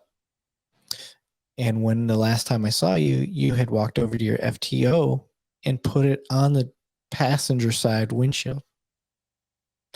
He's like, I don't think that's where I put it. I was like, well, go take a look. Maybe check out your video camera from your dash cam, because everything we have, you can look on your cell phone. You can review from your cell phone or from from the MDC, the computer inside the car. So I get a call a little bit later. Okay, yeah, I did set it there, but I can't find it. Do you know where it would be? So I'm like, well, I can go backtrack on the ground in the area. So I go look and it's not there. And I said, logically speaking, because I'm working downtown, his drive from there to the jail wouldn't have been that far, and he only would have made one turn. And I said, I would check that turn because it may have fell off on that turn. So he goes back and sure as shit, there's the cell phone, there's the wallet laying on the ground. Now, at the time, I was no detective, but my detective skills had really come across on that one. Yeah, so there's your clue. Yeah, so there's probably dumber rookie calls that I've seen, but probably done myself.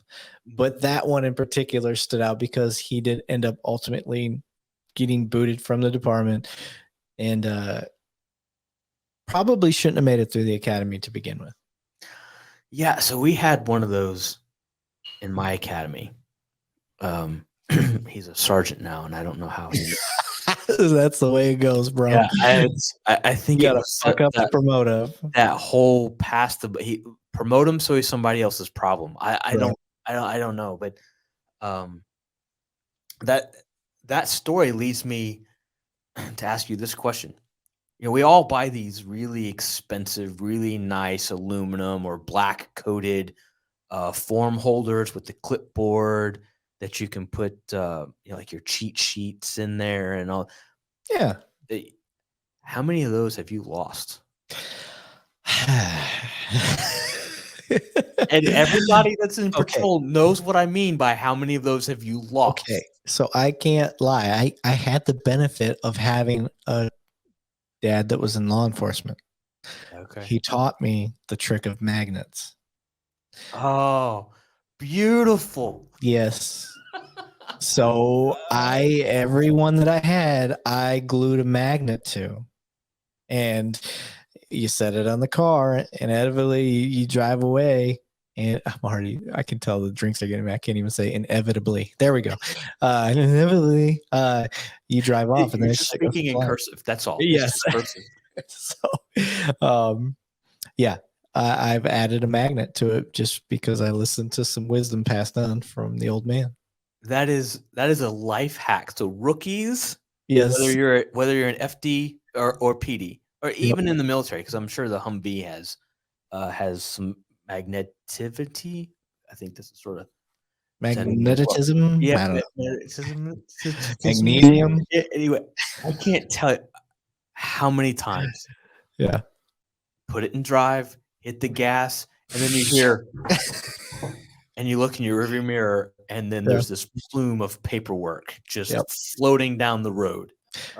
Shout out to OtterBox, because when OtterBox was kind of a newer thing, I had dumbass set my phone up on the light bar because I used my phone to take pictures of some evidence.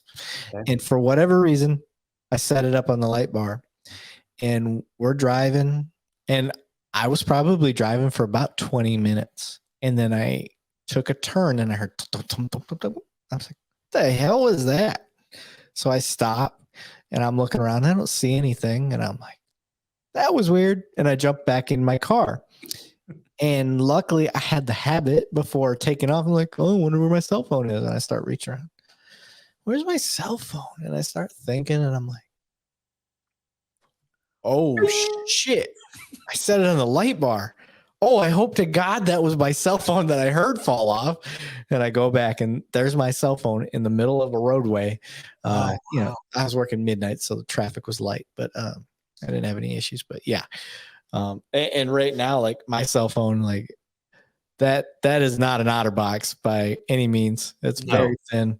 So back in the days of carbon copy reports, handwritten reports, I mean, that's how I think the dinosaurs had just extinct when I started. Yeah. I can't tell you the number of tickets were the only thing that I've ever had to deal with that are handwritten. Oh, bless your heart. Yeah. You don't know the struggles. You don't know the struggles of a lieutenant that take your report. It's a great report. And there's carbon copies. Great report. Except for this one line. Hand it back to you, and now you've got to write the whole thing. Needs to redo that over again. Yeah.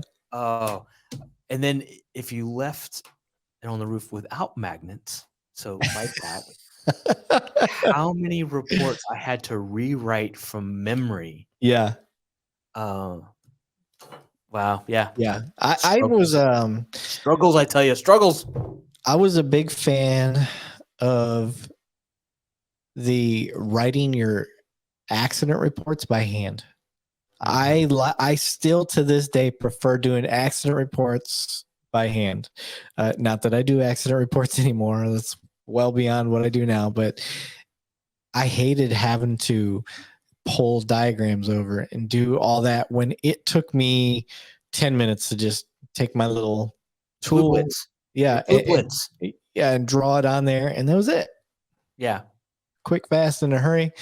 Now I don't know if this is everywhere. It's not where I'm at yet, but I heard now you can take Google Maps and you just take a clip of where the accident occurred and you can just place things.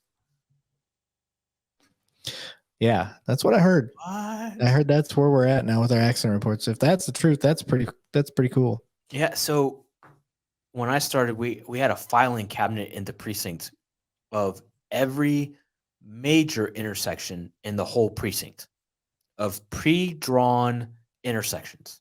Yep. Somebody went through and drew it and it got approved. So now and if you pulled the last one, your job was to go to the printer, the copier, and make 25 copies of it, put it back in the folder. And then they came out with, I don't remember the name of the program, but where you had to do it on your computer and you had to like Easy Draw. That's what it was called, Easy Draw. And it took like an hour just to do the daggum diagram. And I'm like you, it was so much faster. Pull out the blue blitz, do your little stencil, and on the pre-printed paperwork and attach it and move on.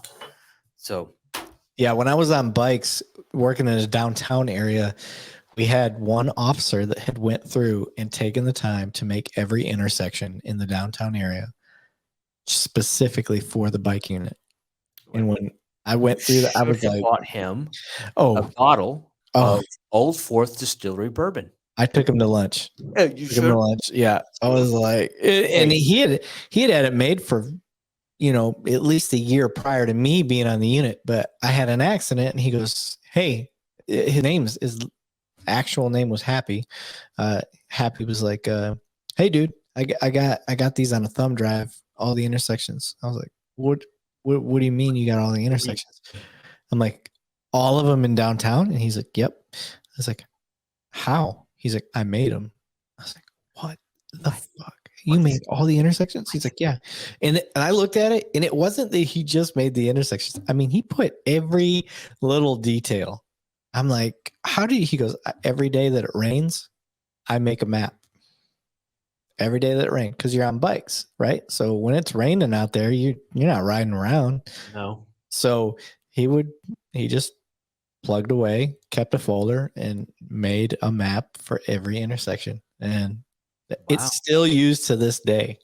Bless Happy's heart. Yes. And in fact, I now have the name of my future dog. Happy? Yep. Yeah, that's a cool name, ain't it? It is. That's pretty cool. It was cool because he was a black officer with pure white hair, and he retired the year that I made that unit. Wow. Yeah. Yeah. It was a unique dude. I mean, you brought up a very interesting point. In the state of Georgia, it is statistically proven there are fewer traffic infractions on rainy days. Really? Statistically proven. Now, do you know what drives that statistic? I don't. Nobody wants to get out of their car in the rain. Yeah, that's definitely true. So less tickets. Now there's more accidents, but there's less speeding tickets. There's less. Yeah. So that's this. Do you want to talk about who was it? Was it FDR? There's statistics and there's damn statistics. Or no, that was Reagan. It was Reagan, wasn't it? I don't know. I'll have to look. Anyway, I just thought that I'd point that out that on rainy days, it is statistically proven there are fewer traffic infractions. Yeah, well, I can agree because when the weather's bad, I'm like, I ain't doing anything today. Okay. All right. So here's a question that I ask all my patrol guys, and you were once in patrol. So this is a valid question to you. Are you a tucker or an untucker? Are we referring to our vest? Rain jacket. Did you tuck your rain jacket inside your gun belt? No. Have it untucked over the side. Over my belt. Who the hell would tuck it inside their belt? I'm a tucker because it looks cleaner. I can get to my gun and my radio and my handcuffs and my ass baton without having to move the jacket out of the way. Oh, you're nuts. There's no way. Yep, I was a tucker. Nope. Yep. Now I was in the Air Force, but my FTO, both of my FTOs were Marines. And Marines have the sharpest dress uniforms. Yeah. Hands down. And they carried that into their patrol world, and the jacket had to be tucked inside the gun belt. There's no damn way. Yeah. Not with a leather gun belt. I am not getting my leather gun belt soaking wet. And I am also not trying to keep up with the maintenance that needs to be done when your belt has had moisture all over it all day long, or however long your shift is. It doesn't in Georgia, the humidity, it's 90% or higher. Yeah. 90% of the time. So, I mean, we were just moisture driven, and it didn't Yep. matter whether it was dripping or if it was just In hovering. the air. Yeah. Yeah, it didn't matter. I mean, Yeah. and you're an academy guy, and I know you're a bit of a firearms guy. We carried the Smith 5906 when I first Mhm.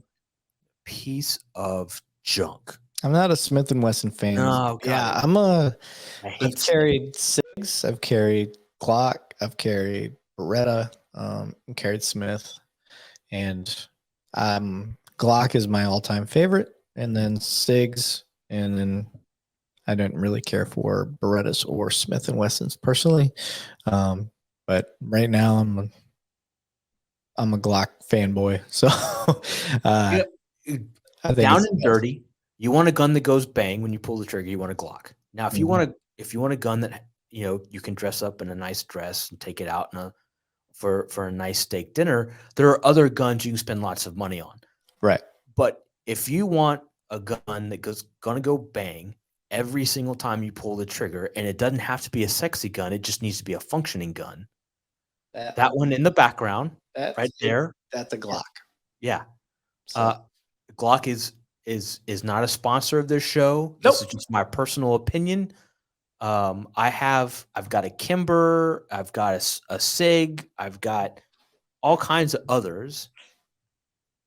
But if I'm going into battle and my life depends on the gun going bang, that gun's going to be a Glock. That is Is a my Boba Fett. That is bad. that is a Boba Fett. That is bad, dude. I don't know if you can see it on the camera. Oh yeah, I can see all kinds of Boba Fett. That's all laser engraved. That's Boba Fett holding his blaster. And then you've got the RMR. I don't know if you can see it in there. Yeah, it's a little dark, but I can see it. Yeah. Hey, So hang on. basically, I'm gonna this try something new. So you and I both are still kind of new with StreamYard. Hold that back up. I'm gonna try to get this to go full frame with you. Nope, that's not it. That's not it. that's I don't know how to do this. fuller frame to me because now I can see my iPad and my whiskey and my solo layout. Boom, there it is. Oh, there you go. Look at that. All right, now throw that back up there. The RMR you were showing on the dovetail. Yeah. Okay. Plug who did this because I know they're a sponsor of your show. Yeah, that's HRH Combat Arms. That's hrhcombatarms.com if you're looking for them. And Paul Ware and Steve Miller are the owners of that business. Both veterans, correct? Yes. Paul is a retired Security Forces Air Force guy. Steve Miller is a Marine. And Paul is also a retired sergeant from Major PD. Okay. So, right. So I just learned. I'll have to tell you how I did that. But I just learned I can make this either me. Yep. Oh, now I can see more. I can see your Roadcaster, and I can see your So mic. this is Rogue American Apparel. I gave them a free shout out earlier while you were indisposed. That's my favorite veteran owned apparel company. Rogue. Okay. I would say my two favorite is Mil-Spec Monkey, which is where I get my backpacks from, and then 9 Line Apparel. I like 9 Line. Yeah, I wear a lot of 9 Line stuff. My They're buddy, a Georgia company. You know that? They're out of Savannah. Oh, are they really? Yeah.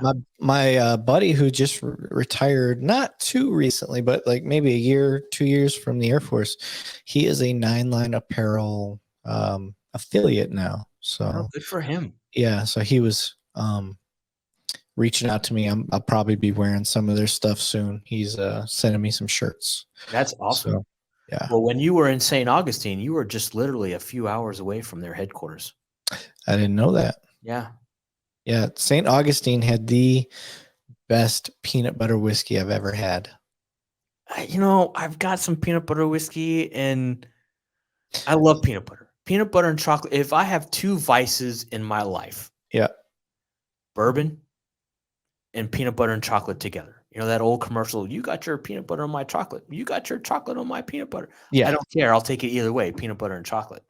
I Yeah. can't do peanut butter whiskey. I I just was the can't. same way. I've tried Screwball. I've tried all these different peanut butter, or one was called peanut butter and jelly. I've tried them. They're too sugary. I don't like the sweet stuff. Yep.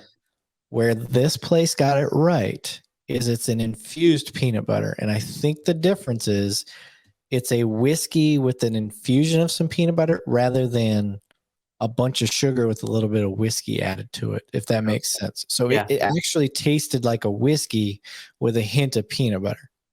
Okay. And it still tasted like a whiskey instead of like you're drinking a dessert, which I'm with you. I don't like that. So I wish I could remember that. I think it was St. Augustine something or other, but I'll have to look them up. yeah, I'll give it a shot. I mean, again, if it's peanut butter and chocolate or peanut butter and bourbon or whiskey, I'll give it a shot. Yeah, I'm telling you, it's worth trying. I'll have to figure out what the brand is, but yeah, it was good stuff, man. Okay. Had a good time there. So, detective, are you in a generalized unit, or are you in a specialized unit in CID? I am in a specialized unit, property crime specific. Okay. Property. So not just burglary, but all property crime? All property crime. So auto theft, burglary, BMVs, home invasions. No, come on now. Catalytic converter thefts, which is huge. Let's go back. You just said something. It's a bit of a pet peeve of mine. There is, in the state of Georgia, there's no crime called home invasion. It's a burglary. We call it burg of a hab. Okay. So that's what we call it. Burglary of a habitation. Okay. It just, the element of the home invasion is the fact that there was a resident or an occupant inside the home when it occurred. And a news station can sell more whatever by using the term home invasion, but it's the crime itself, the elements of the crime. Right. It's just a burglary. But I support that spin because it is the ultimate invasion of privacy. You've got no fucking right in my home. No. And if I'm home when that happens, you're going to be lucky to walk out of there. So for me, if I can bring as much attention to somebody breaking into your house, whether you want to call it a burglary of a habitation or however you want to spin it, if spinning it as a home invasion brings more attention to it, I'm all about it, because I think it's one of the worst things that you can do. I don't disagree. But inside departments and inside CID, there's a bit of a sibling rivalry between the different units. You've got property crimes and you got persons crimes. Right, like robbery. And the department I worked for, property crimes was divided into each section. So you had a burglary unit, you had an auto theft unit, you had a financial crimes unit, and then you had a general crimes unit. Yeah. And then in the persons crimes, you had robbery / homicide. They would only work together if the two overlapped. Otherwise, they were two separate units. Yep. And then you had special victims. And that was either the sexual or the emotional crime of either an elderly or a juvenile. Right. Every once in a while, the robbery homicide guys would get the adult rapes, and they would call in a special victims detective to help them out with that. But if you called a crime, if you called a burglary a home invasion, in our department, robbery homicide would try to take it because it involved a person being there, and burglary didn't want to give it up. Yeah. Like, no, that's ours. Right. We can handle it. Is that the same with where you're at? I haven't personally faced any territorial issues. Okay, that's good. If I say I want it, they give it to me. Okay. So, even if it's a homicide, let's say, I could get a hold of the homicide unit and be like, hey, this burglary turned into, somebody got shot. They're at the hospital, but they're still alive. And they're like, okay, just keep us posted. And you're still working the case. And all of a sudden it turns out they die. And then you're like, hey, I've done so much on this case already. Can you just be my second?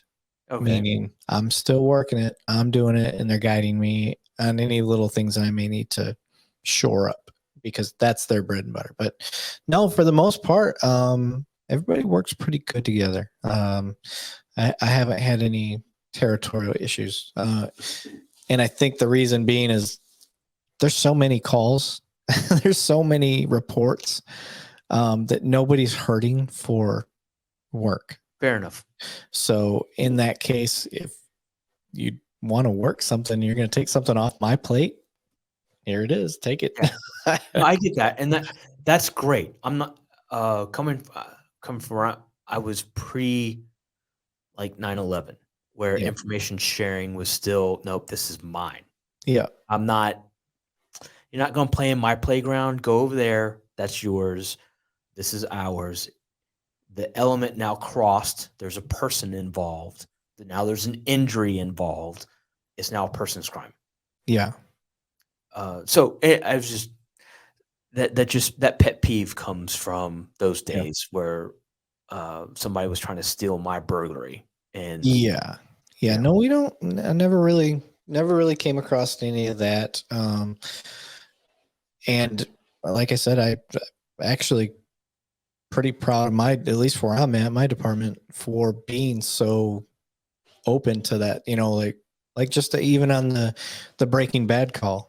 Like they didn't have to let me play along. No, they didn't. But they did. We're very much a teaching oriented department and a progressive. And when I say progressive, I don't mean in a political way. I mean progressive in a training way. We're always looking for the next latest and greatest and eliminating stuff that we know doesn't work.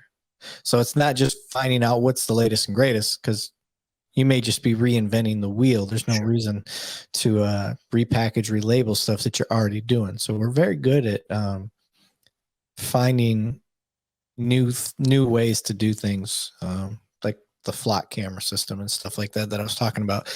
That basically has changed the way that I do my detective work. I use flock every day, daily. I mean, I've caught 3 stolen cars from separate incidences in one day.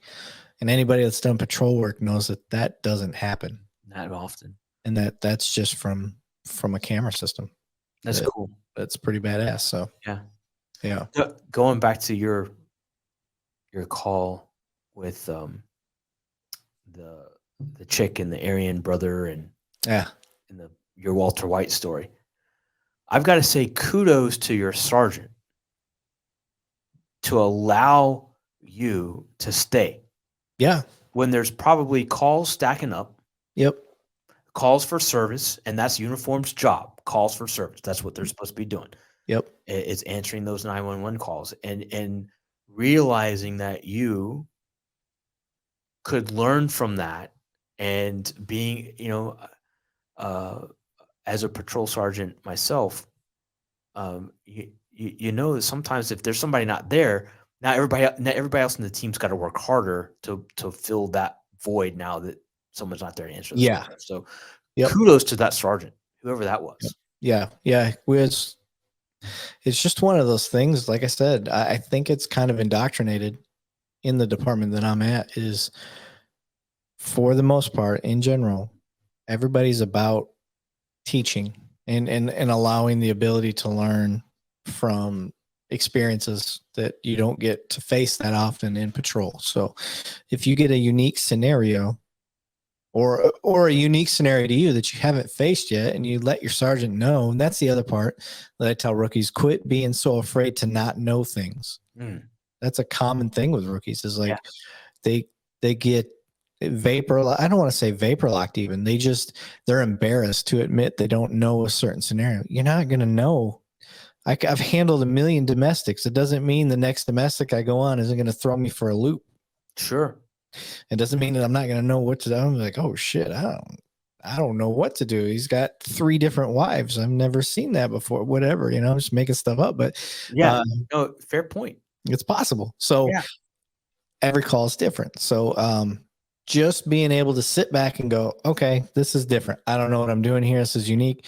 Hey, Sarge, I need another body out here, and can I stick this one through? Because I've never seen this, and your Sarge is going to let you do it, unless calls are just so stacked, right? Which may or may not be. And if I'm the sergeant out there, I am going to say, you know what, maybe I'll handle a few calls to let my guy go do his thing, and you see that from the good sergeants. So you do, yeah. And I was blessed. My first patrol sergeant was that way. If there was a call or a learning experience, teachable moment, he would come out of the office, stop doing the lieutenant's job, who, wasn't a proactive lieutenant, but he would come out of doing the lieutenant's job from the office and come out and shag calls just so that rookie could stay there. Yeah. And learn from that. Yep. So kudos to those sergeants that are working sergeants. Yeah. And then if you got a good sergeant, your patrol guys aren't going to let your sergeant take a report. No, it's not going to happen. So, you see it when you're out there. If your sergeant is out shagging a call, you're like, I'll take that. Just let me wrap up here. That's if you're a sergeant out there and your guys aren't taking your calls from you, it's time for a self-assessment. That's right. Look in the mirror, pal. Yeah. Look in the mirror. There's something that's it's not them, it's you. So yes. I absolutely agree. Absolutely agree. Having been one, and I have emulated this particular sergeant and his leadership skills and his leadership style because he was the officer sergeant. And we all would have run into any burning building. We would have stormed any hill. Yeah. With him, and I wanted my guys, loose term, but my troops to feel the same way. So I just that worked for me. That's what I thought would work. I tell everybody, future leaders out there, if you know you're going to want to be a sergeant one day or whatever, some sort of leadership capacity, and you can be a leader as an officer. All you need to do to be a successful leader that people respect is provide the tools for the people around you to succeed. That's it. So I don't need to take credit for anything. I don't need to do anything. I just need to make sure you have what you need to be successful, because by proxy of you being successful, I will be successful. Right. And that's it. It's real simple. So I don't need a micro. I don't need to do any of that. What do you need? You need more tint on your windows so you guys can go blend in on a UC car? Okay, cool. Got it. Let me do the paperwork. Do you need in-ear pieces for your microphones? Because, it just helps you do your job better. Okay, let me see if I can get some fundage for your ear pieces. If not, at least get you connected with a place that can give you a hefty discount because it's a piece of equipment you need for work. And those little things are morale boosters for those guys that are out there trying to actually do the job. Now, if you got a shit troop that is going to be lazy, ineffective, that's there just to collect a paycheck, you cannot spin your wheels on one person. You can try, do what you can do to try to get them, but you got to look out for the bulk because that's what you got to deal with. So that person's either going to just continue to be the anchor, or they're going to move because they don't want to be surrounded by a bunch of people that are constantly succeeding, making them look bad, and putting pressure on them as a team to step up. Which leads me to my next question. And that is, what are your thoughts on the difference between rookie law and veteran law? Same words on the same piece of paper, the same page of your law book. What are your thoughts on the difference between those? Explain what you mean a little bit more. All right, so I don't want to in rookie law, they're fresh out of the academy, and the law is black and white. Yeah. And then you get 3, 5, 7, 12, 15 years experience under your belt, and you're looking at the same words on the piece of paper. You sort of alluded to this earlier about what's the right thing for that person. Right. What's the right thing for the community and how I handle this call. Do they go to the jail, or do I let them detox for 45 minutes and I call them a ride? So expand on your theory on the difference, now that I'm putting it in a box, the difference between rookie law and veteran law. Well, it's that whole big picture perspective. And I think the big picture comes based on life experience. You don't have to be a 17-year veteran. You can be a 1-year veteran that's 40 years old coming into the game for the first time. You could be that rookie that's 40, 41, 45 years old, and you've got all this life experience, but you'd never been a cop before. So you come in and you're still trying to learn the laws and you're trying to figure out what you have as far as an offense and all that. But your life experience tells you, like, okay, what this guy did isn't worth ending his life for. And I don't mean ending his physical life. I mean ending like his career or whatever it is. An example I give of that is a UPS driver. I had pulled over a UPS driver as maybe a 2-year rookie. DWI, did the whole call, boom, it's over with, right? He got a DWI. More than likely, I didn't follow it up. He probably got fired from UPS. I followed the letter of the law. Whereas today, had I pulled over that same guy in the same scenario, looking back on that call, the totality of the circumstances, he was two blocks from his house. A DWI where I'm at is a Class B misdemeanor. It was his first. He had no criminal record. I have the discretion. I could have, for what I pulled him over for, I just pulled him over for speeding. Like 6 miles over, something small, pulled him over. And it was slow. I had nothing else going on that night. And for whatever reason, that guy's vehicle caught my attention. And I said, you know what? I'm going to pull this guy over, see what I can find. I was fishing. I had an offense. I didn't pull him over for no reason, but I had an offense. He was doing 6 over. It was the best thing that happened that night. So all of a sudden, I got an open container. I do the SFSTs on him. It wasn't the biggest failure in the world. There was no damage on his car. And he was close to home. Had I stepped back from myself for a second and looked at big picture, that guy would still have his job.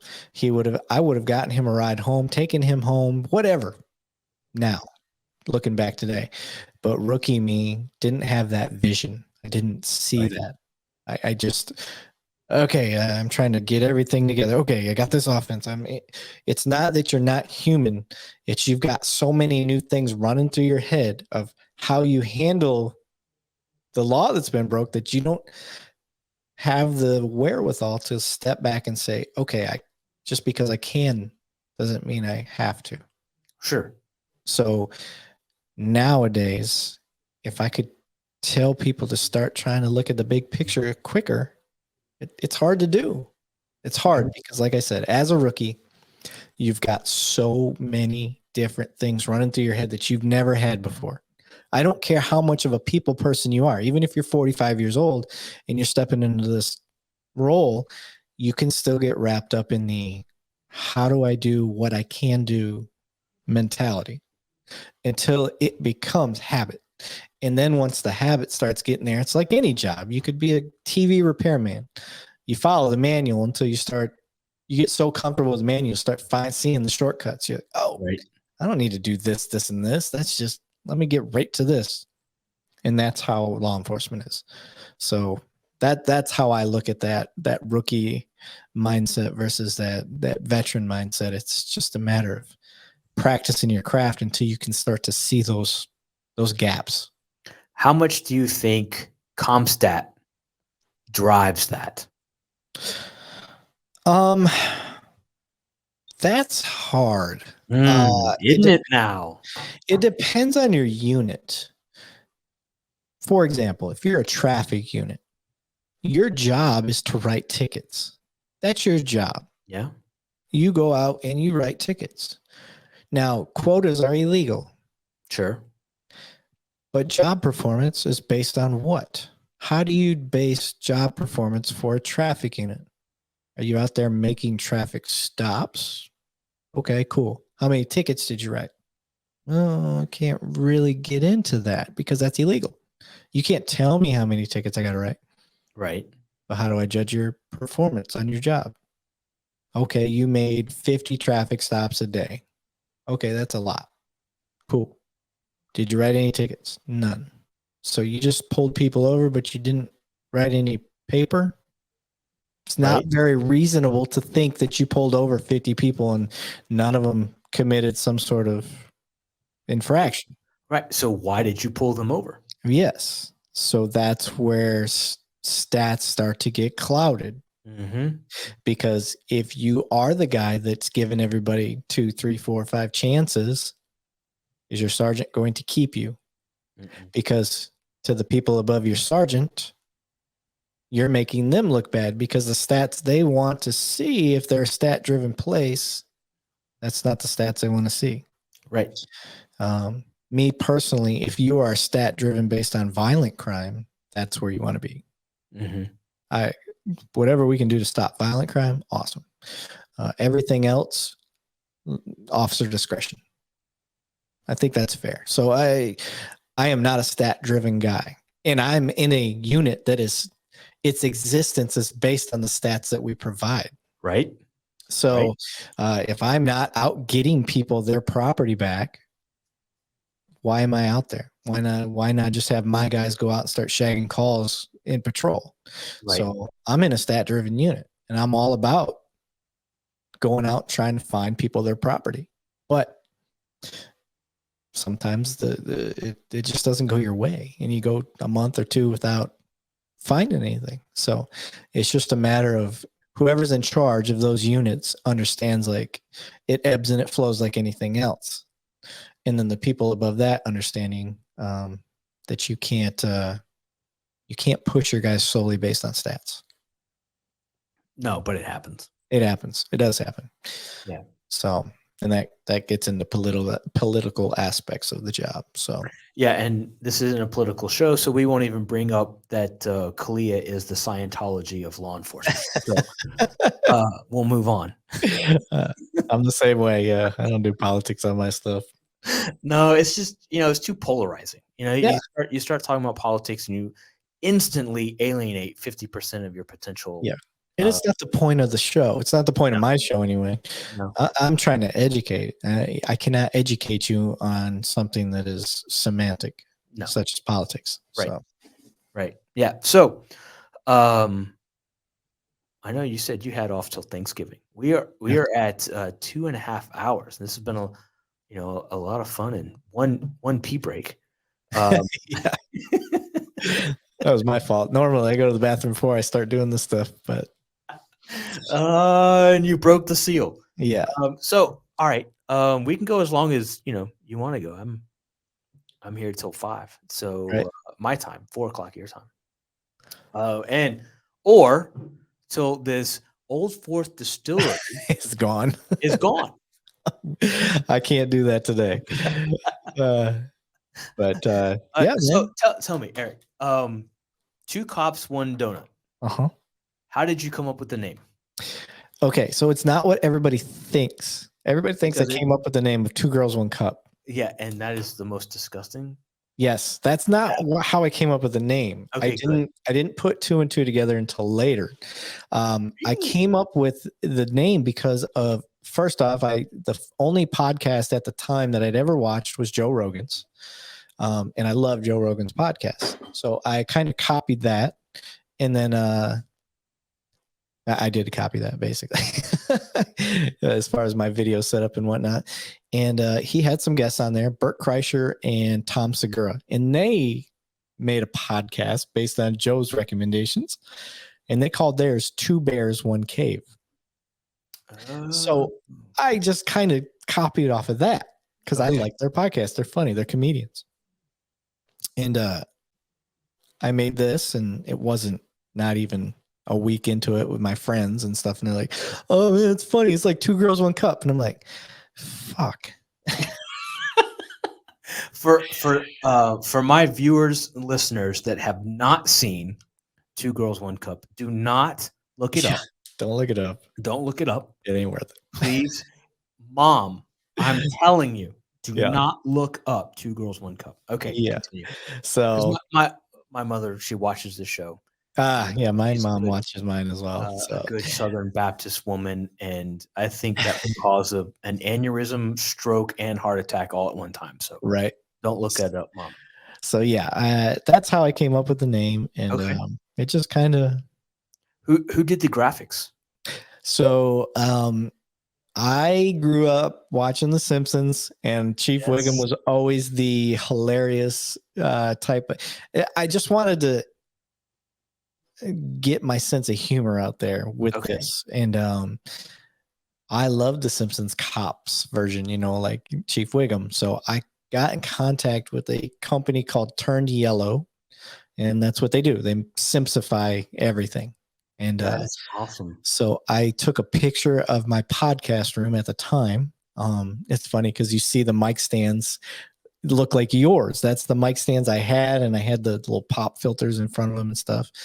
And my buddy that was kind of helping me get it off the ground, and that's the picture. That's how my studio looks. So they created that. I told them I wanted it to say Two Cops, One Donut, like it would say The Simpsons in the TV.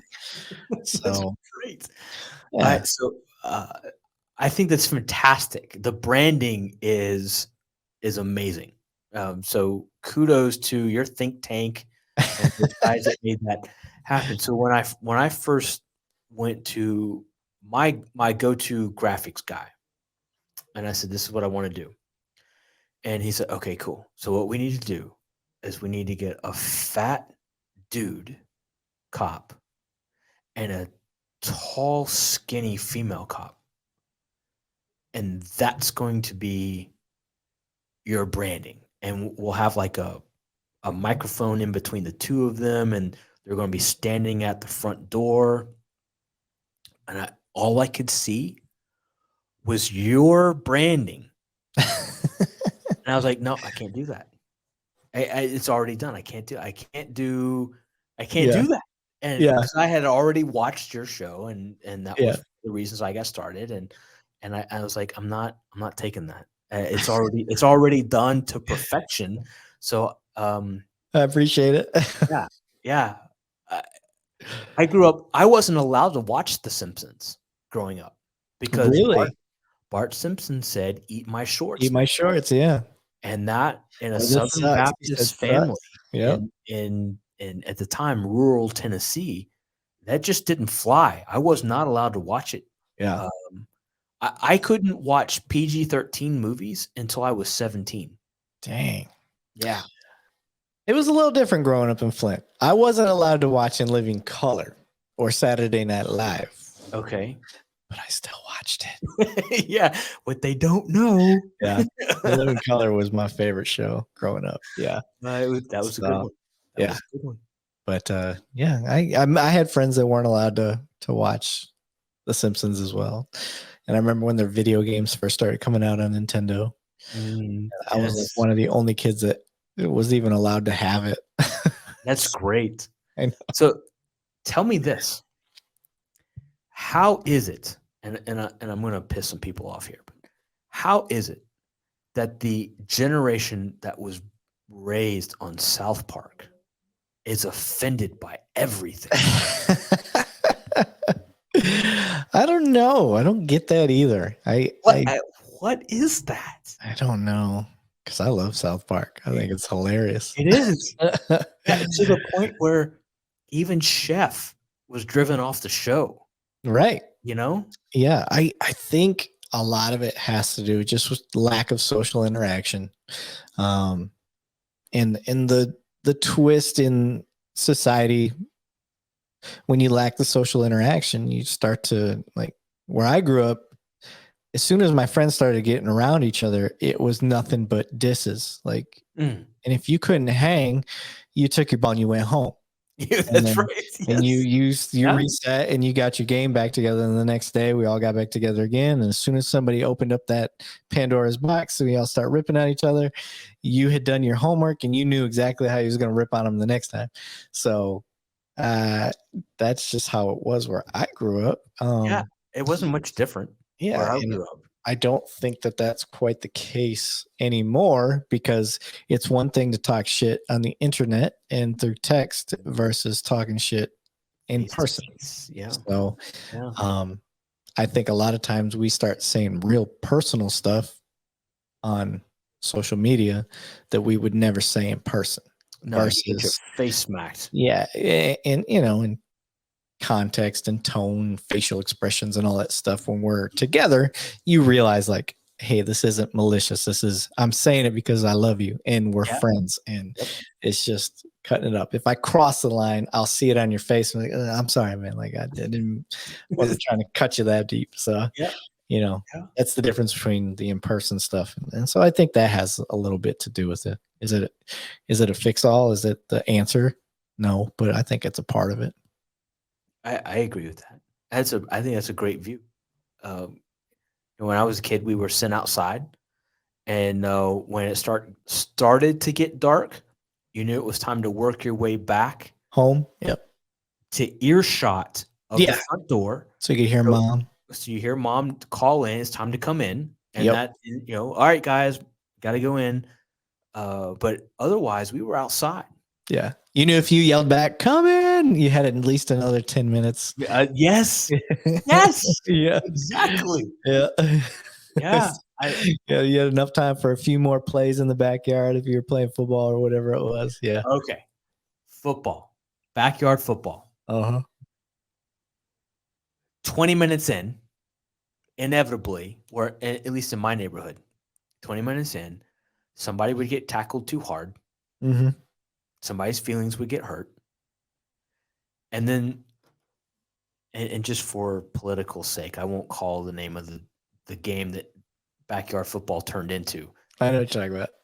But it turned into the guy. Yes. Yeah. It turned into an all-out just brawl. Whoever had the ball would get smeared. Yeah. And the at that point in time, the object of this new game, get rid of the ball before you got tackled. Yeah. So it was the same up north as it was in the south. For sure. It was way more fun in the snow. Oh, I never played it in the snow. Oh man. Never played it in the ball snow. gets loose, gets slippery. It's fun. Wow. For sure. Yeah. Yeah. Okay. I am proud to know that it was extended across the country. Oh, for sure. Yeah. Okay. Yes, sir. All right. So speaking of childhood games and the spirit of this show, and I brought up the movie earlier, Stand By Me.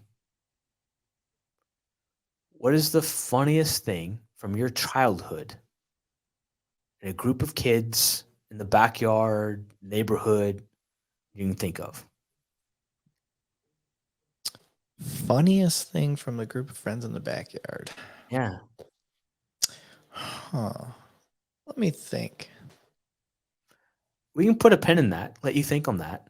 I tell you what, we're going to do a brief pause because now my bladder is full and I need to release some pressure.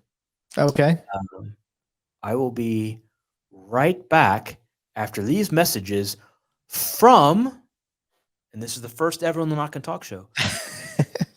These messages from Two Cops, One Donut and their sponsors. Go ahead and fully plug. I'll be right back. All right, we'll do. All right. So if anybody's ever wanted to check out my show at Two Cops, One Donut, one of the things that you can go to is I am on YouTube, and you can either type in Two Cops, One Donut, all spelled out, TWOCOPS, ONEDONUT. So you can do it that way, or you can Google Two Cops, One Donut with the number 2 and the number 1 in there. I am on Spotify, Google Podcast, Apple Podcast, Amazon Music, Buzzsprout. I'm on Twitch. I'm under Two Cops, One Donut, all spelled out, but with 2 T's at the end for now. Still working with Twitch. And the premise behind my show on Twitch is I will watch YouTube body cam videos, and I will walk you through the call as though I am seeing that call fresh. So you get a chance, instead of seeing an officer say, okay, this is where this cop messed up, this is da. We're not doing that. On this, I walk you through how I would handle the call and the things that are running through my mind as the call develops. I've never watched the video, so there's no prior knowledge. I'm basically exploring the call the same way you would be. And you get to hear my perspective as a cop as I'm doing it. Now, I will pause it and say, okay, at this point, this is what I'm looking at, da. And the cool part is you guys get to respond on the Twitch chat box. And if you got video links or anything like that that you want to send for body cam footage for me to look at, I will do that as well. I have one official sponsor, HRHCombatArms.com. It's basically a retired sergeant from a police department and a retired Marine veteran. They own a gun shop, and that's where I get a lot of my guns done. Great company, HRHCombatArms.com. You guys can check them out at any time. I am on Instagram. I am on Facebook. I have a Facebook page, a Facebook regular account, I guess you would call it, and then a Facebook group. Neither one is more special than the other, but I have all of those. I also have, what is the other one? Not just, I have a TikTok. I don't use TikTok like a whole lot, but I have a TikTok, so you can jump on there. It's not my favorite thing in the world, but I'm getting better at it. But I have that. And for right now, the whole premise behind my podcast is basically educating people as best I can on what each police or any first responder does. So you can kind of get an educated, my dog's barking. You can kind of get an educated idea of their position, what they do. So like I said earlier, if it's a SWAT officer, a lot of people think they know exactly what a SWAT officer does, but you never actually talk to a SWAT officer. So he'll go through and explain what he does. And at the same time, we go down and talk about stories and things that they did. But the whole premise is to get a firsthand knowledge from somebody that actually does the job and what they do. And kind of gives you a way to root for that person or not root for them. Based on their personality, because it's long form discussion. We're talking for 2-3 hours. Look, this is the Knock and Talk podcast I'm on. I don't know if he's ever done a 3-hour podcast, and we're coming up to that mark right now. And we probably talked a half hour longer prior to even getting the show started. So, you got all of those factors in a long form format. And the point behind that is you can't fake your personality that long. And that's the part I want to get to is too often we see police or any first responder on social media, and it's all this soundbite stuff. Like it's a quick clip where you don't know if that's their genuine personality or they're doing what they need to do to look cool on camera. But 2-3 hours of talking, you get a chance to see the person's real personality. I'm hoping on this one you get to see how I am. As fun as it would be to be this happy and upbeat the whole time throughout my life, I hope you get that vibe from me. This is just my personality. It's how I am. I'm not trying to fake anything or be anything. I love my Hawaiian shirts. I like laying back, chilling.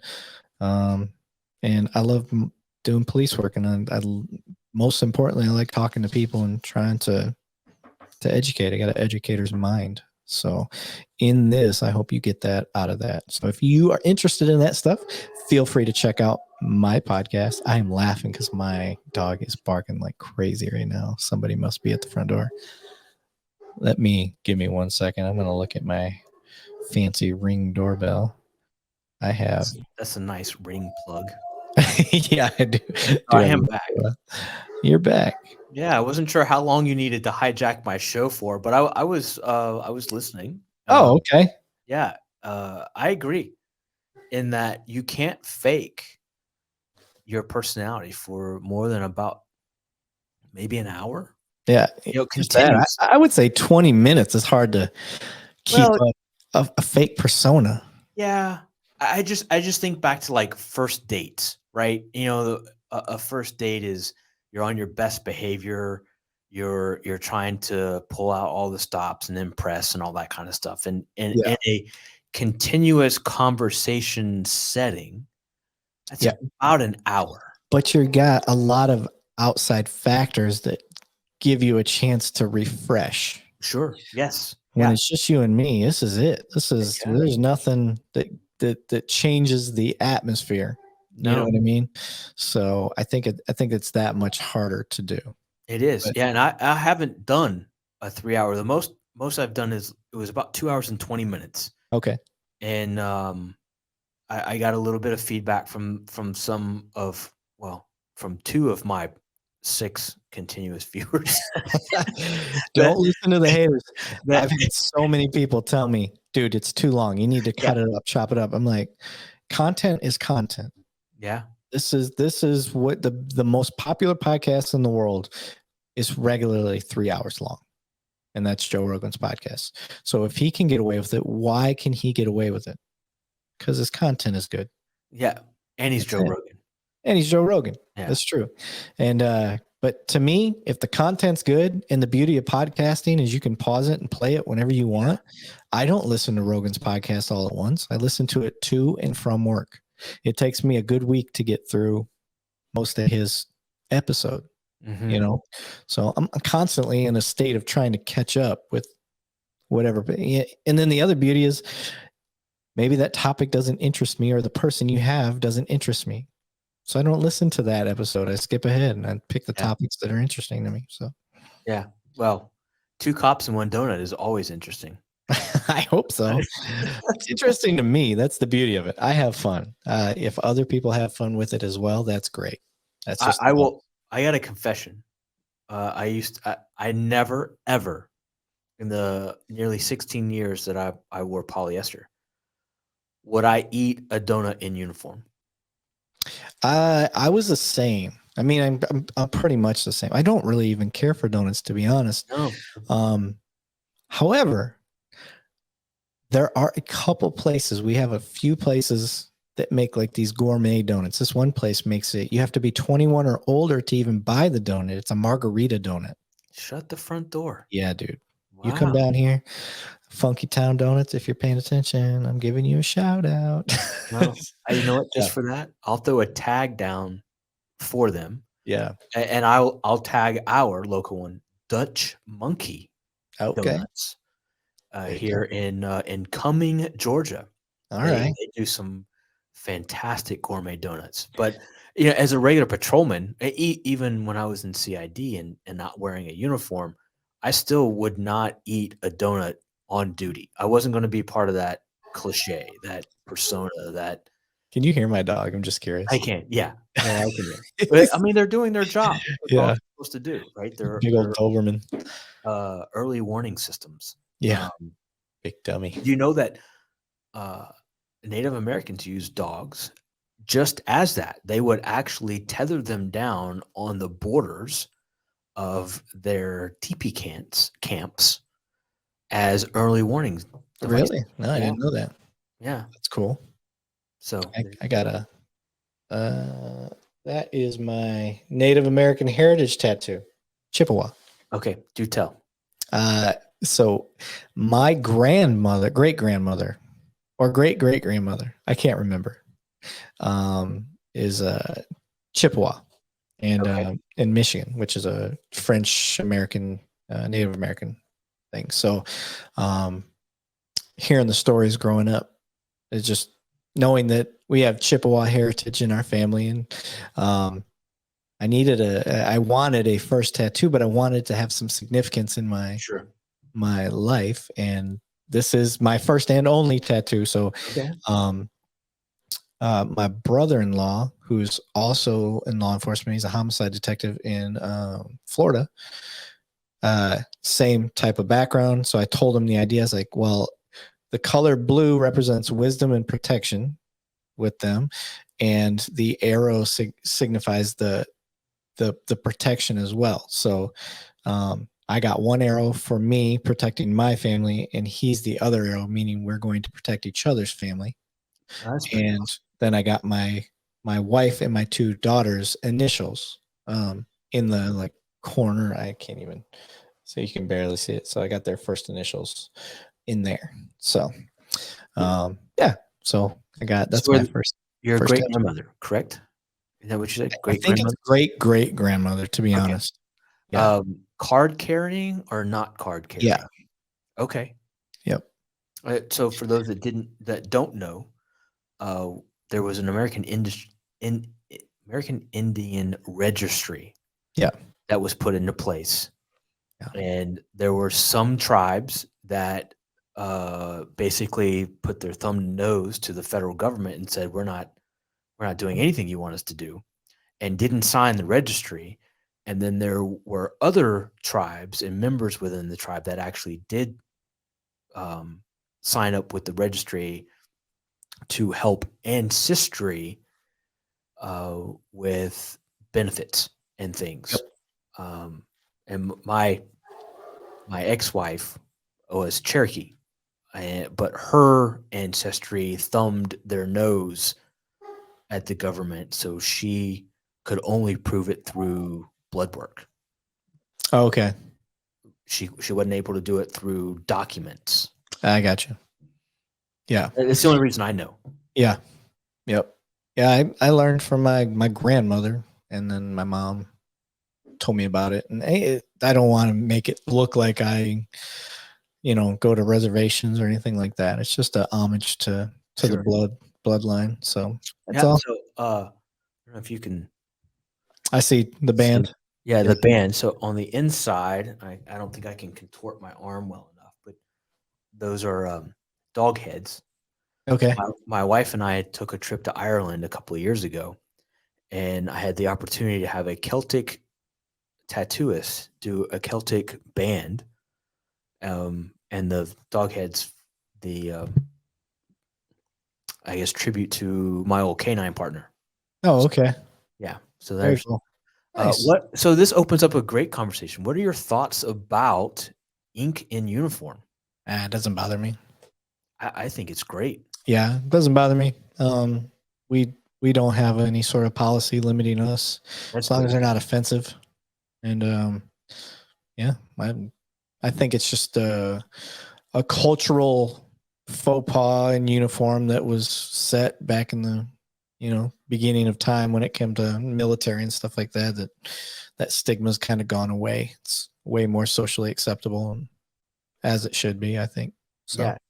So long ago it was pirates that got tattooed, and so it was the bad guys, the hardened. Yeah. So then your bikers. So it was always the bad guy that had ink and not the good guy. Well, it just depends on what culture you're looking at. So you also That's had the Nordics and the Vikings, and even Chinese and stuff like that. There's a Native Americans. Yeah. Certain tribes had bands and stuff like that. So Polynesians, they were Yes. all Some of had, the best, some of the Yeah. most beautiful artwork. yeah. Polynesian So tattoos. all hand punched with a stick and hammer and stuff like that. So, like I said, it just depends on the way you want to spin it. You want to spin it in a negative way, you can. Yeah. But you also you can't have one without the other. So you might as well look at the positive side. If it's not a offensive tattoo, then I don't see the issues. No. I agree with you. Yin and yang, right? Yeah. So Right. to yin There you go. and then to yang. Got a little bit left. I saw that. That was all water. No, it wasn't. Yeah. Nope. That was bigger than I thought it was. Yeah. I think I had that same face about an hour ago. Yeah. Yeah, that hit harder than I was ready for. Oh, wow. All That right. was So, we can still leave the pin into, your funny childhood story. yeah. I want to come back to patrolman work, because that's the bulk of every department is uniform patrol. That's where you start. You do a stint in detectives or a specialized unit, and then you get promoted. And quite often, after the promotion, you go back to uniform patrol to hone your supervision skills before you go back into a specialized unit as a supervisor.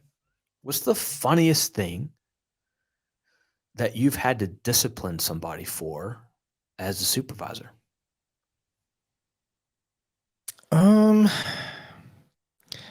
high centering their vehicle off the side of a parking lot. They had a burglary of a building, Okay. and it was a loading ramp. So at nighttime, it looked like it was part of the parking lot, but basically it just chopped off. And that's where the semi trucks would back up to. And then a port would come out or whatever when they open the garage, and then they could just walk to and from the big box truck part. Well, the patrol car was trying to look around the building to see if there's any forced entry before they decided to go get on foot or go inside. And they pull through that thing, and all of a sudden the front end of the car goes boom, and they're like, oh, and the car just basically teetered. And I get a call like, hey dude, Sarge. yeah, that was military. Was it? That was military. Oh. Yeah. Oh. That is the funniest call I've had out there. That was I have seen those pictures of the Flightline SPs that drove patrol cars into aircraft. yeah, like how does that happen? Yeah. Yeah. The plane wasn't moving. Like it was bedded down. Yeah. It was literally strapped to the flight line. Like you can't, and it has these big red lines around it. Yeah. Yeah. You're supposed to not- drive. Yeah. How did you? Yeah. Yeah. Yeah. Yeah. We all sorts of funny, making airmen go, hey, we need 2,000 feet of flight line. Go to supply, go get some flight line. Yeah. All right. So this brings up a great question. I sometimes I forget that some of the guests are both veterans and LEO or first responders. So, what's your favorite prank? Oh, you got a second? Oh, we've been in this 3 hours. Go ahead. Yeah. Okay. We'll end on this because you're not topping this after this. Okay. Okay. All right. Okay. Okay. So right. Building this up. I worked at a nuclear base, right? So the ICBMs, intercontinental ballistic missiles. So I was a cop, and we're working the what do you call it? The weapons storage area. So you have to, every few months in the weapons storage area, you have to run decon emergency response stuff. So if there's ever like a radiation leak or anything like that. So during those, the emergency management systems basically respond and put up a fake wash unit, like a decon unit type thing. So that's fire department, ambulance, all that stuff. It's a standard thing. Well, when you have a rookie that's training and his job is the fire teams, meaning he just goes out and checks the perimeter and checks the locks that are on the igloos where the nukes are kept, right? Okay. Well, if you use infrared gel that's in the glow sticks, basically, And when you break an infrared gel glow stick, you still can't see anything. You have to have infrared on Okay. for it to light up. So we had a sergeant that tells us, like, this is what we're going to do. You know, when you're in the back seat, break one of these open and pour it on his coat. Okay. So you pour it on his coat. He goes, and his job is to go check the locks. So while he's checking the locks, the Sarge had already poured some of that infrared stuff on one of the locks. Hey, and you're watching them on the cameras. Hey, did you check to make sure there's no contamination coming out? Yeah, I did that. You can hear him on the radio. Yeah, I checked, Sarge. He's like, you have to wear the infrareds to check. Yeah. You wore the infrareds, right? Yeah, I wore them. He didn't.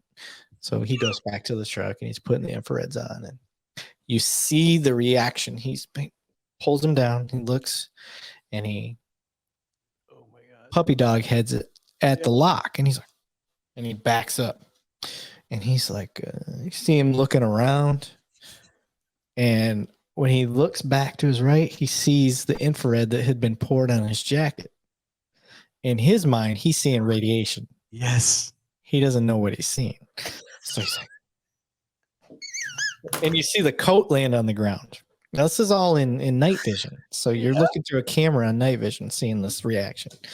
And coat goes on the ground. And Sarge gets on the radio. You got anything to report? There's an issue. It's getting out. He doesn't know what to call it. It's getting out. What do you mean it's getting out? And he's like, tell you what, son, stand still. Don't move. Don't do anything. Meanwhile, the standard response that was supposed to come for their normal training is coming around the bend. Lights and sirens. They're in on it. Come in, they set up shop like they would normally do. And they great. get this kid. This kid gets in there, and we're like, don't touch anything. And he's got his cell phone, and the Sarge looks at him and goes, do you want to call your mom for the last time? Oh my God. Yeah.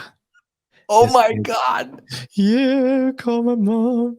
And dude, that was it.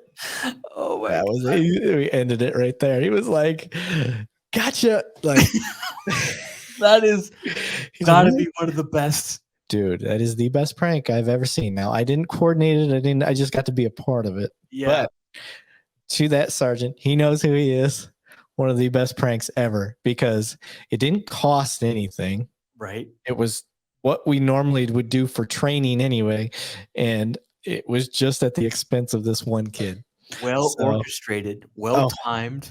Man, it was that great. Is beautiful. Yeah. Many more pranks, but I figured 3 hours. I think you got a good podcast on this one. And I got plenty of more ammo, so we can do another podcast. We can load up and do it again, huh? Yes, sir. All right. Well, I'm going to take a cue from a master podcaster. Yeah. And I'm going to throw the extra music. Very say episode 12 is now in the books, ladies and gentlemen. And count it. Thanks to Eric Levine of Two Cops, One Donuts. Knock and talk. That's where it's at. Yeah, it's been a good one. I don't know if I'm going to keep this as a solid 3-hour episode, or if I'm going to split this up somewhere around bathroom break number 1. There you go. And it wasn't without some challenges, but that's the way love goes. That's the way it goes, man. Yeah, it is. Roll with the punches. It'll be fine. I promise. All right. Well, I don't know how else to end this other than saying it has been a wonderful pleasure. Thanks for coming on the show. Anytime you need a fill in, let me know. I'd be happy to come on. Yes, sir. Two Cops. As soon as I figure out how to do this, we'll get it going. All right. I just haven't got it set up yet. So. Okay. All right, brother. All right, my friend. Be safe, stay well, and we'll catch you next time. Thank you, brother. Take it easy.